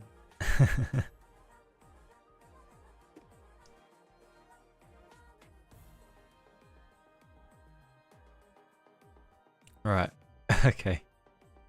He was unmuted before? Alright, maybe he'll figure it out and come back in. Please. We'll just answer a few questions. We've only gone a little bit over time. Not too bad.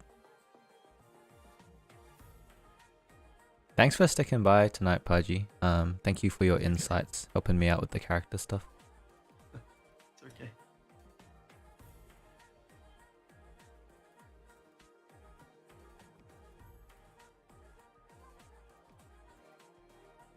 Right, I think if it's not gonna work, Fernando, I might just you can ask questions in the stream. That's okay. Write a few questions that you're wondering about, and then we'll answer them, and then we'll wrap up. Any questions that you have, anything you want me to look at, and then any questions. Is Pudgy's voice low again? Am That's I okay. just speaking further away from my mic? Oh, maybe. If you speak it a bit closer, that's better.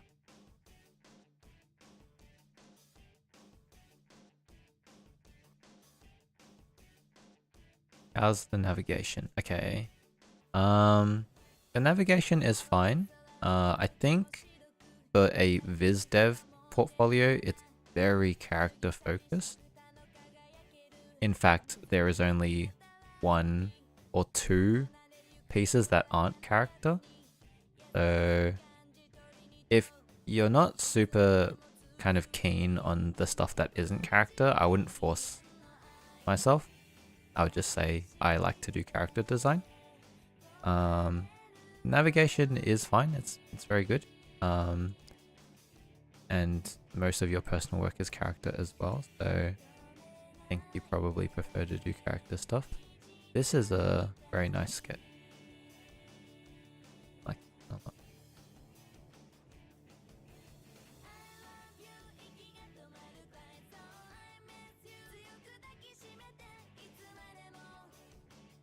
In terms of character design, it's getting there.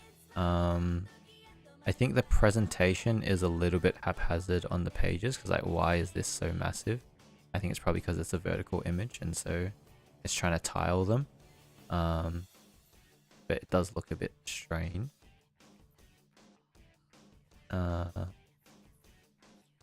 And the style, I get like doing different styles to showcase range, but it kind of at the same time feels like it's a little bit all over the place in terms of style. Like Paji said, I do like these ones because they're very clear, like a clear turnaround and then expression sheet. Are quite good. Yeah. So I think trying to format more similarly to what you have with this last project. In fact, put this project at the top, and then if you want to add more, try and do more of these turnarounds and expression sheets and stuff like that, character poses. One thing about the character, I feel like she's missing the back of her head, like the cranium. Do watch out for that. That's an easy thing to miss, is that the head is kind of like the skull is a little bit oblong. It's not like a circle, it's like a bit like that, like the back of the head. Look at skulls to learn about that.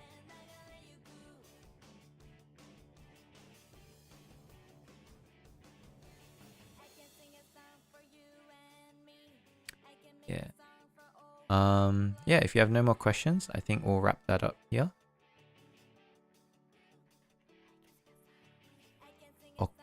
Occipital bone?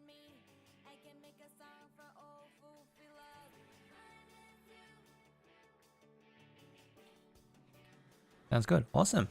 All right. I think that's it. That's a wrap, guys. We only went half an hour over. Not bad, actually. I didn't expect to keep it so contained. Thank you. Sorry for tech difficulty. No worries. Thank you for joining us. Thank you, Haji, for joining us. Thank you, Daniel, for joining us earlier as well. Can we get the shout out for Paji? Guys, go check out Paji's work. What have you been working on recently? I've been working with Mousepad Company, sketching, doing concepts, retakes. Retake.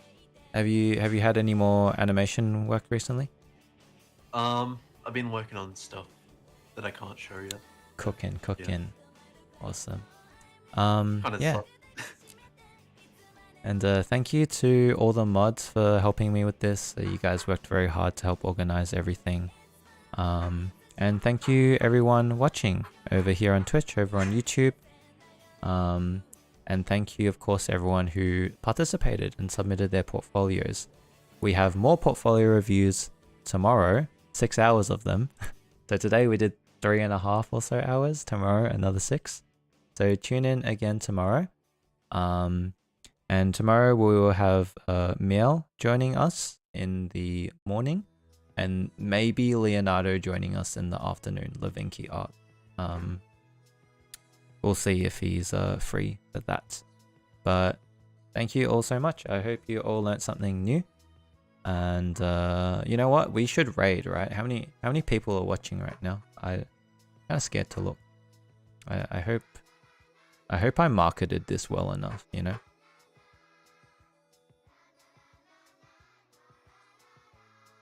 You guys also get to see the duck as well.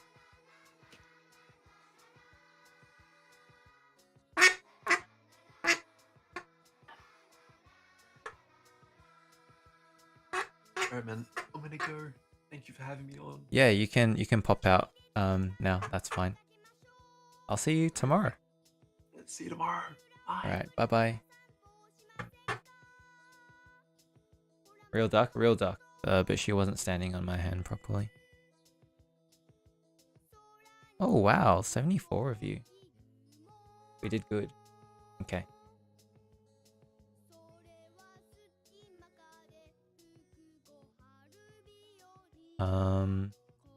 Wait, what did you say, Delph? I should have a break for tomorrow. I will. I'm gonna go watch Look Back tomorrow. Oh, chat. Do you have any questions for me? Because I haven't talked to chat all night. Does chat have any questions?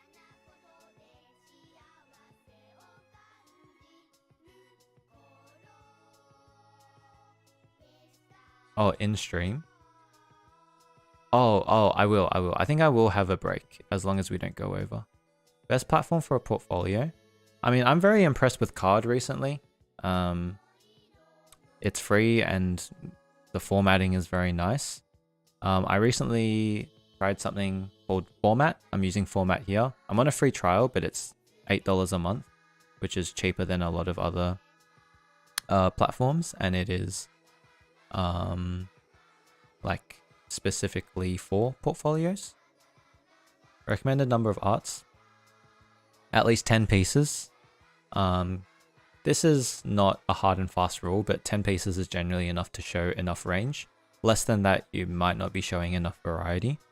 More than that is good. Is there a limit? Maybe. But at least 10. Yeah, I will have a 30-minute break, hopefully. But in terms of hosting portfolios, ArtStation is a good free option as well. Lots of people using ArtStation. It's very professional and clean. Tumblr works. I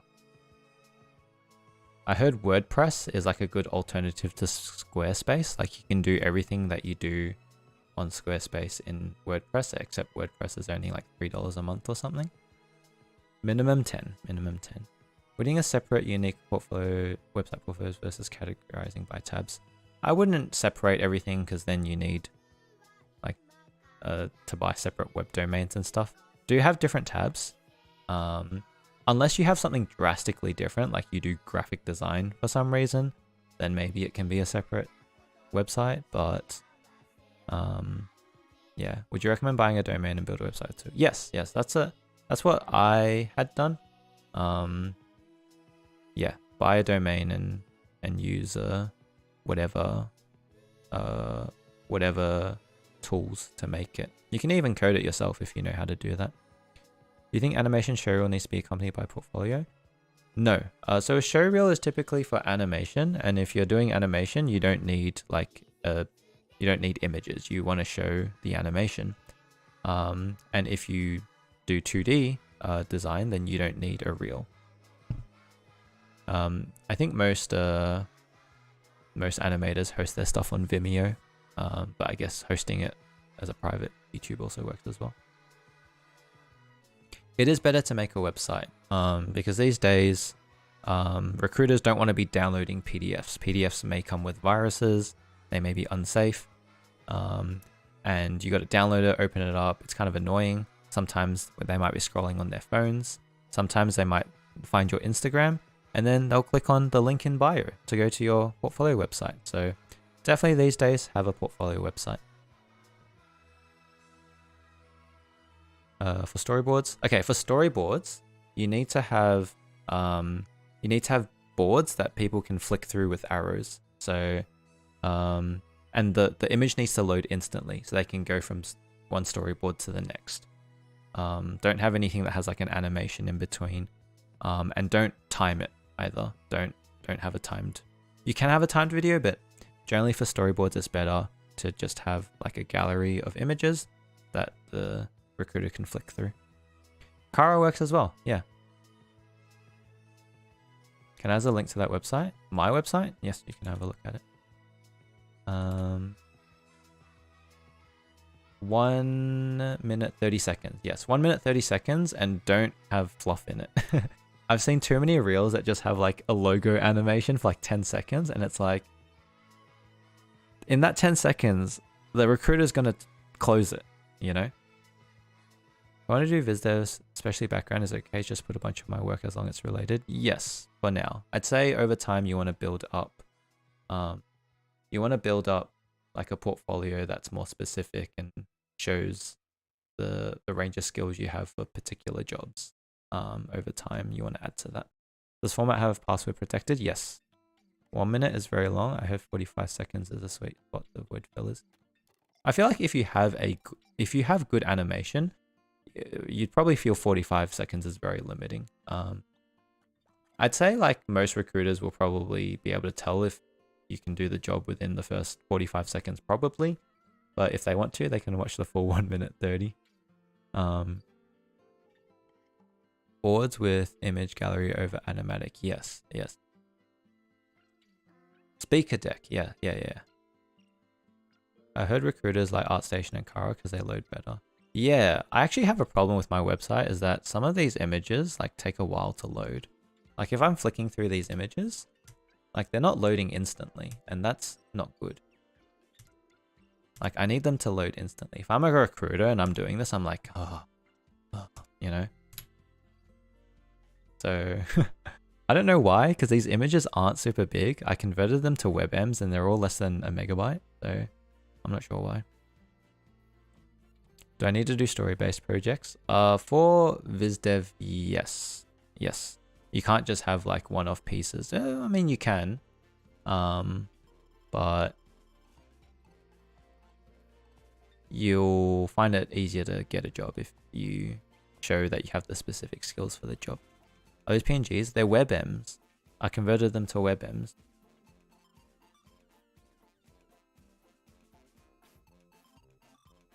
Is this show weekly or as long as Lightbox is happening? It is not weekly at all. This is one and done, and we might do it again next year or maybe sometime in the future. This took a lot of work to organize. So we're definitely not doing it all the time, but I'm happy to do it for now. Weekly copium, no way. If your website is coded, try using AVIFs. They're smaller in file size and load more quickly. Interesting. I tried using WebMs because most websites use WebMs these days, and I heard that they're good because of their small file size, which they are though, because like I can convert a 5 megabyte image into less than 1 megabyte, converting it to a WebM. Do you think the industry will pick up anytime soon? Copium junior positions are non-existent as of now, I swear. I wouldn't particularly... I wouldn't say it's even that bad in Australia, TBH. Australia's not even doing that badly. I'd say like in the US it's not going so well.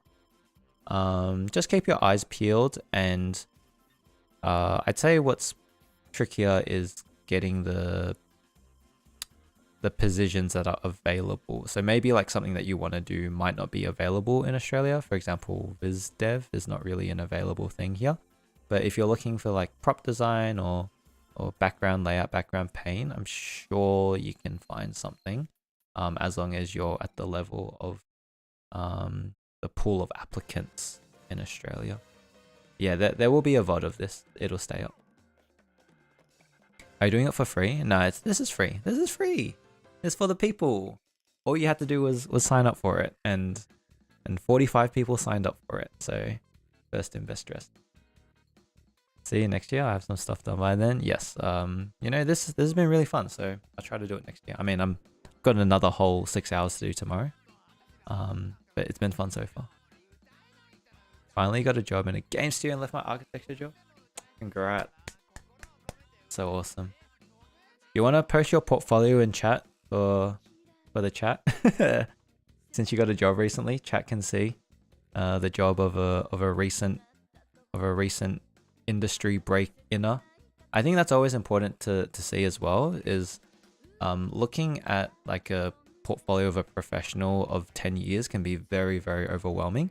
It's really good to look at portfolios of people who just made it, and you can see like fresh, like what kind of portfolio got them into the industry. Like this stuff is the bulk of my portfolio, and this is my professional work. I did not have this when I applied. In fact, none of the work that I used to get a job is in this current portfolio. All of that stuff is gone now. Like, I don't like it anymore. So it's tricky to find a portfolio. It's tricky to like kind of get a perspective on this unless you look at a portfolio of someone who's only been working for a couple of years.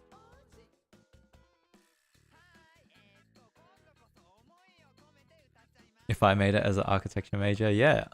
I haven't even talked about myself. I just started the stream and I didn't even talk about myself. If you're still around here and you want to know a bit about me, I studied architecture in university. I didn't know about animation until I finished my 3-year architecture degree in university. I finished a bachelor's degree that took 3 years, and then I took a year off afterwards and I deferred my master's. And that year happened to be 2020, and so it was COVID lockdown. But also in that time, I discovered animation and the animation pipeline. And it took me 8 months of non-stop grinding at home during COVID to build a portfolio for backgrounds. And then I applied at the end of the year and got a job at Flying Bark based animation studio based in Sydney on the show Lego Monkey Kid. And this is the only background I put here from season 2, which is the first show that I worked on. Yeah, this is probably the best example of my capabilities back then and what got me in. I did do an art test as well. I failed 2 art tests to get this job. If you don't know the story, when I applied initially, I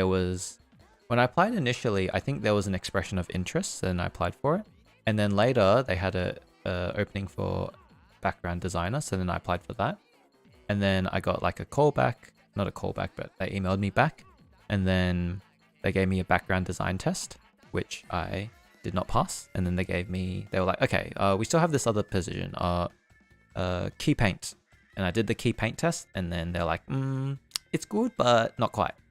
I was like, oh no. But then they were like, but I think we have a position for you and we're not going to make you do another test for it. I'm like, thank goodness, it was background layout. And so that was my first job. And then I never looked back, never went back to architecture school. And I've been working in animation consistently for the past 4 years. You know, despite the kind of rocky conditions, it's not impossible to find stable work in these times as I have. I'd say once you do get your foot through the door, it's more about relationships and just being easy to work with. Like, first of all, can you do the work? Second of all, are you easy to work with? And do people want to work with you for multiple years on end? If you're tricky to work with, you're not going to get hired back. But if you are easy to work with, you get along with the supervisors and your other colleagues, you're more likely to be rolled onto new projects.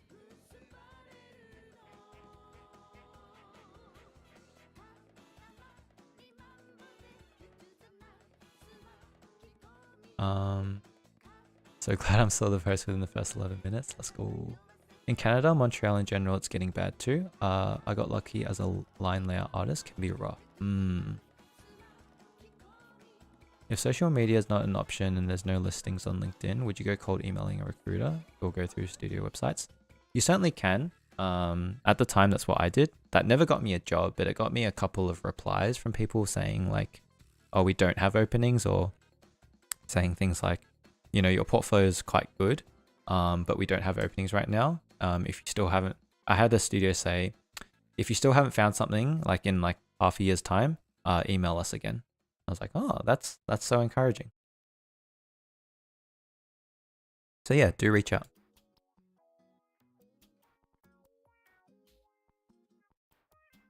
And to make a better portfolio, all the BG stuff I've made is under NDA for another year at least. Yeah. I mean, another thing is that during these kind of rougher times, even for current professionals who've already worked in the industry, just beef up your portfolio whilst you don't have work. Like maybe you have to pick up a part-time job. You know, that's life. But when you don't have work, make your own work and beef up your portfolio, study, get better, improve. And then when positions open up again, when the industry eventually picks up again, which it will, you'll be ready for it. Here's my portfolio. Ah, beautiful. Love it. Yeah, I mean, you can easily tell. You can easily tell. It was only a matter of time for you. There was no question about it. I'm really happy to hear that you've left architecture behind you. Thanks so much for doing the stream. I feel like I learned so much useful info, even as someone not looking to enter the animation industry. No worries. Thank you for joining us. Fish Cosmos. How often does that happen? They just move you to a different spot? Well, like when your contract ends, typically HR will kind of talk to you and be like, oh, well, what are you doing afterwards? Like, we may have this open. Maybe you need to do a test. You know, the current job I have right now, they were telling me, like, they were telling the whole studio, like, there's this thing happening, like expression of interest. I expressed interest. They gave me the test. I passed the test and I got a job, you know? What was the reason for failing the test? I just didn't have like the skills or the sensibilities quite yet for the job. I wasn't displaying the skill required. I think if you don't get like a job and you fail a test, don't be discouraged. I think it's actually interesting later on down the line if the artist that got the job posts their work to look at it, and you'll realize like the difference, what the difference was, like why they hired someone over you. And when you see that, it's not so hurtful anymore. You're like, damn, this person deserved the job, you know? BJ layout is fun. I hope I get another job in the field when I graduate uni. Well, you've got a job without even graduating yet. That's really excellent. You're way ahead of it. Around your 8 months. Me speed running a portfolio this October. Hey, you're gonna get there as well, Jay. My only problem is I'm asocial. A studio did this to me, but I replied 3 months late. So passed some. I also passed some artists, but got turned down. Art test because I don't have experience, and I failed my interview. The interview for most interviews, by the time you get to an interview, by the time they've already seen your portfolio, maybe you've done an art test. An interview is just a vibe check. I don't mean to, I don't mean to like diss you or anything, but I'm just saying, an interview more so is a vibe check when it comes to that. And it could have just been that they gelled better with the other artist. Like if they only have one opening, unfortunately, they have to choose just one person. So if they chose you, then the other person would have failed the interview, you know? So it's like, no hard feelings. Maybe they just gelled better with the other person. Studios are more passive aggressive. Studios aren't passive aggressive. They just don't have time, you know? They don't have time to like reply to everyone, give thoughtful replies, give feedback. That's not always something that they can do. So if you don't get a reply, if you don't get feedback, don't take it personally. It's no big deal. Like they probably don't even remember you. But you can make them remember you by applying again and again with improved portfolios each time. I'm going to be reviewed by you tonight. Thank you so much for doing this. No worries. Hope to see you soon. Do you guys have to complete the test? Normally, they'll tell you how much time to spend on something. And I think the test I was given, they'll like spend 8 hours or so on it. So I spend the 8 hours and then send it through. This portfolio stream boosts my motivation to get better. Oh. Is the strategy in this vibe check to be fun or serious? You want to be like casual, laid back. It's kind of tricky because like being fun or serious is kind of a circumstantial kind of thing. Like you don't want to be joking about something that they're taking seriously, and you don't want to take something too serious when they're joking about it. And that's kind of hard to say. Kind of hard to tell someone like when to be serious and when to be fun. And I'm not going to say like I'm a master at that either. Like I struggle with that as well. The easiest way is just to be laid back and serious about everything, if that makes sense. Like I'm not super jokey about things, but also I'm not super serious. I'm just in the middle and I'm laid back, but I take things seriously. I have a bit of interview trauma. There was one time when I did a video call, the interviewer would unmute, but then I would see them laughing, and I was like, cease. I hate test. A studio will make me do elaborate 3-part assignment, then refuse me because I have no experience. Not for the work. Yeah, that's something that's brought up recently. It's like, are art tests like ethical? And I think the sentiment as of now is that no, like no studio should be asking for unpaid tests, because you know, you're taking the time of an artist, and realistically you should be able to tell if someone can do the job or not based on their portfolio. And if you are on the fence, then you probably shouldn't hire them, you know. Personally, you know, with these kind of things where often artists are, you know, trying to look out for each other, like, you know, look out for yourself, protect yourself, I think it's fine. At the same time though, there's opportunities to grow and get better as an artist, because like every art test that you take, you're going to get better. And like, it's not time wasted because you spent time like doing this assignment that you're going to get something out of, you know.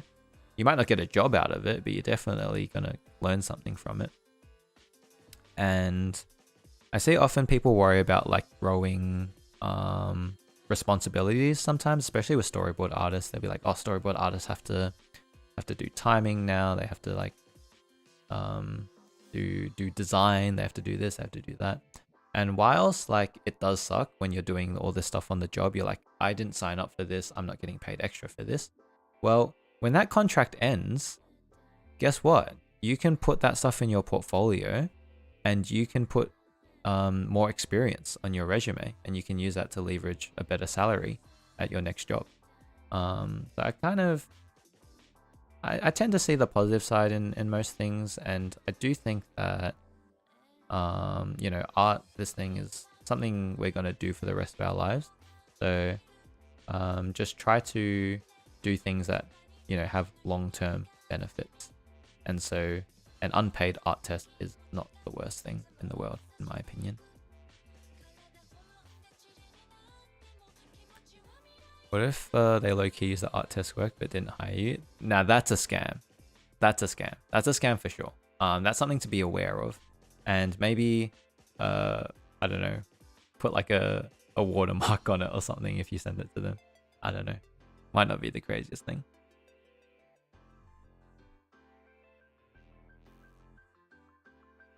Or maybe just send them a PNG. Like you send them a PNG without layers, and then they can't use it if it's a background layout, for example. When they interview me, I'm stammering a lot. Yeah, that's tricky. I don't have good tips for that. That's beyond my area of knowledge. That's like a social thing. You can do art tests and still claim you did work for them. I mean, if you ask nicely to some studios, like they'll let you put the art test in your portfolio as well. You know, I think I forgot who the artist was, but I remember they said that they applied to Castlevania as a background painter. They did the background art test and they passed, but then they couldn't take the job because of some personal circumstances. But they asked, and then they could still put the test in their portfolio, and it looked really nice.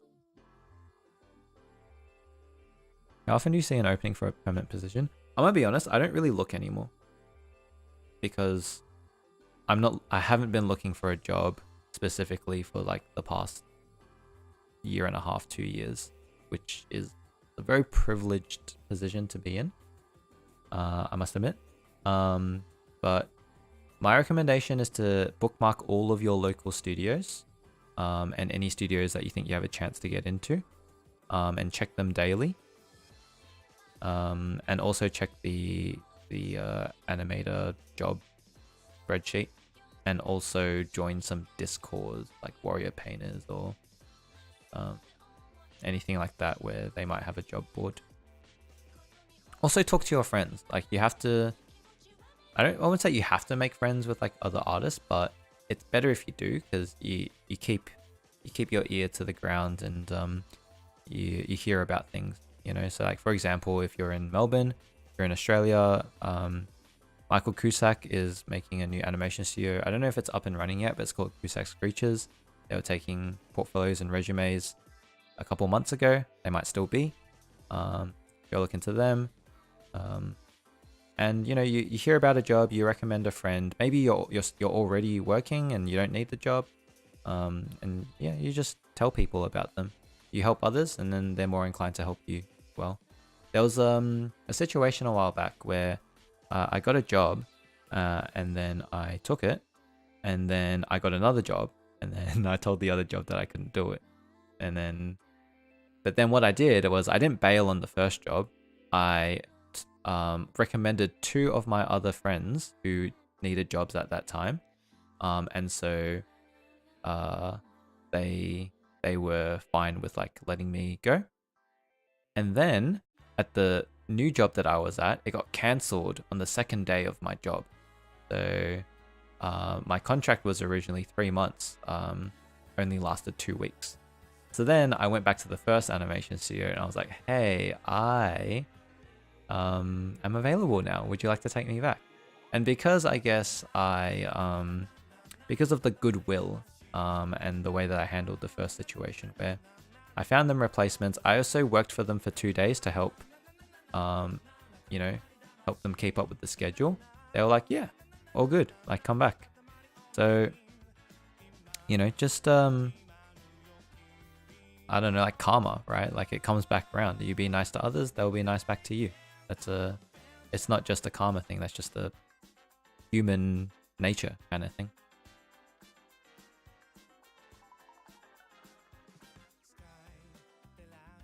Funniest part is the people who scan me are a huge studio. It makes one of the most famous cartoons here. The biggest studios are more likely to be the most scammiest, is what I find, because they have more leverage.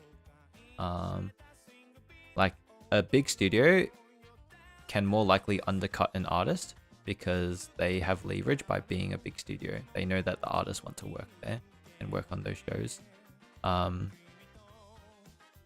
will say that like my current job is my best paying job, but a while back, like a year or so ago, maybe before then, the best paying job I had was also the easiest job I ever had. Which tends to happen in animation. Like the easiest jobs tend to be the best paying. Like you work on like some children's cartoon that no one cares about, but it makes like $1 million because they sell toys to 3-year-olds, as opposed to working on like a really cool show. Like, what's that one that got cancelled recently? It was like French spaceships. It was like Mobius kind of looking one. It got like a daytime Emmy and then got cancelled. Like shows like that, they're cool, but they don't make a lot of money, you know?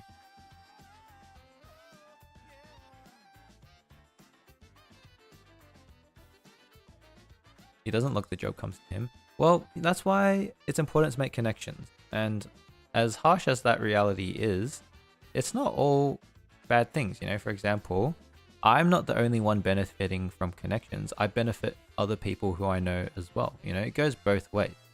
Like that's what networking is. People kind of think of networking as like nepotism, where it's only like one directional, where you just benefit from being born into this family. But networking goes both ways. You got to help others and they help you as well. You know, it's just humans help each other and we work together and we do better that way.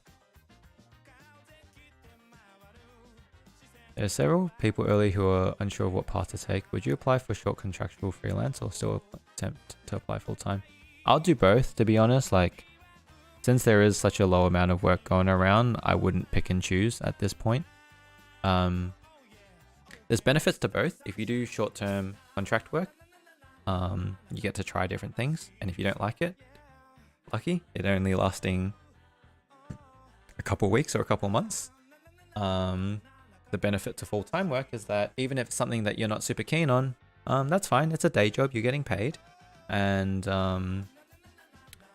even then, full-time work doesn't last forever. It'll still be like maybe a long contract, like 6 months, 9 months, a year. And if you want out, that's okay. The contract will end someday and then you can go somewhere.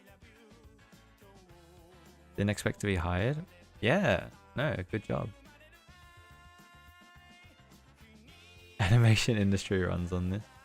Oh, we got a raid. Oh my goodness, I was supposed to raid today. Thank you for the raid. Let me see.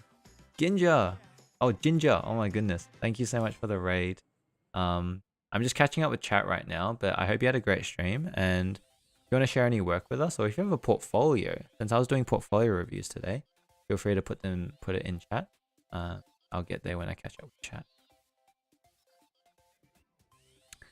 I tend to think of interviewing as less of a formal thing to be prepared for. Yes, the questions should be prepared for. However, as you said, it's a vibe check. It should encourage people who are nervous because ultimately they want to get to know you. They just want to get to know who you are. They are people just like you with fears, likes, dislikes, what they get excited about, what they get sad about.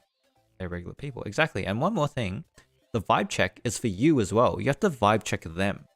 Like, you might pick up some red flags from like the interview. You might be like, wait, why are these guys all talking about family? Like, are they trying to make me work overtime without paying me? You know? Like, so you have to get the vibe check as well. And like when they ask you if you have any questions, that's very important. You need to ask questions. You need to ask things like, you know, what kind of day-to-day responsibilities does this artist have? What kind of quota do you guys work with? Like how many backgrounds are expected each week? Are there any benefits? Do you guys have studio lunch? Do you have Friday drinks, like social activities? Like ask about these things. They're important.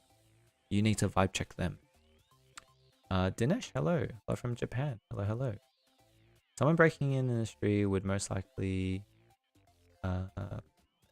be most likely to settle for something below what they want. Yes, and then work your way up. Concord. Grab a link. Awesome. I guess I can mention now. I saw someone worked on Rise of Kong. Apparently it was the worst game of the year. Has nothing to do with the art. Oh my goodness, I had no idea.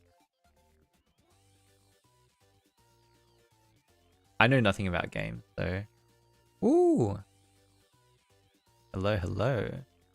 Is this one? Oh, you said it's a whip? It's looking real clean though. Beautiful. Is this a character? Hate that family thing. Still rendering. It's looking gorgeous. It's you in Halloween version. Still got a couple days to go. On time. Looks great. I love this saturated transition here. The orange works so well with the Halloween theme. So good. Yeah, saturated terminated. OC, yeah. Awesome. Thank you again for the raid. It is late, so if you need to go rest, please do. I need to as well, because I have to get up tomorrow morning and do more portfolio review stream. But yeah, thank you so much. Take care. Yeah, orange. Anime style, you reduce a lot on the face. Yes, that is what tends to happen. To catch up. Yeah, no worries. Have a good night. What time is stream tomorrow? So stream for me starts at 10 o'clock tomorrow, so that's 10 hours from now. I'm going to be seeing all of you 10 hours from now. I'm going to go and get my 8 hours sleep, eat brekkie, eat brekkie, do some laundry or something, and then I'll be back here again.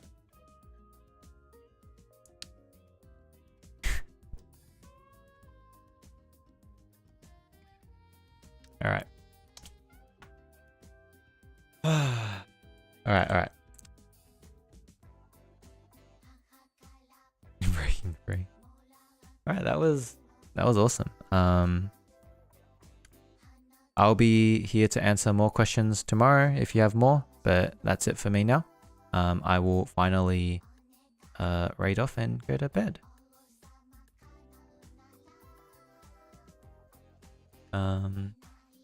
And yeah, I have all the alerts turned off today, so if I missed follows, raids, or anything like that, thank you so much. And I'll see you tomorrow. Oranges are out of stock. Please come back and watch next stream for more. Thank you next time. Okay. Let's see. I feel like there's a lot of you here, so I should be raiding you off Let's find a friend of the stream.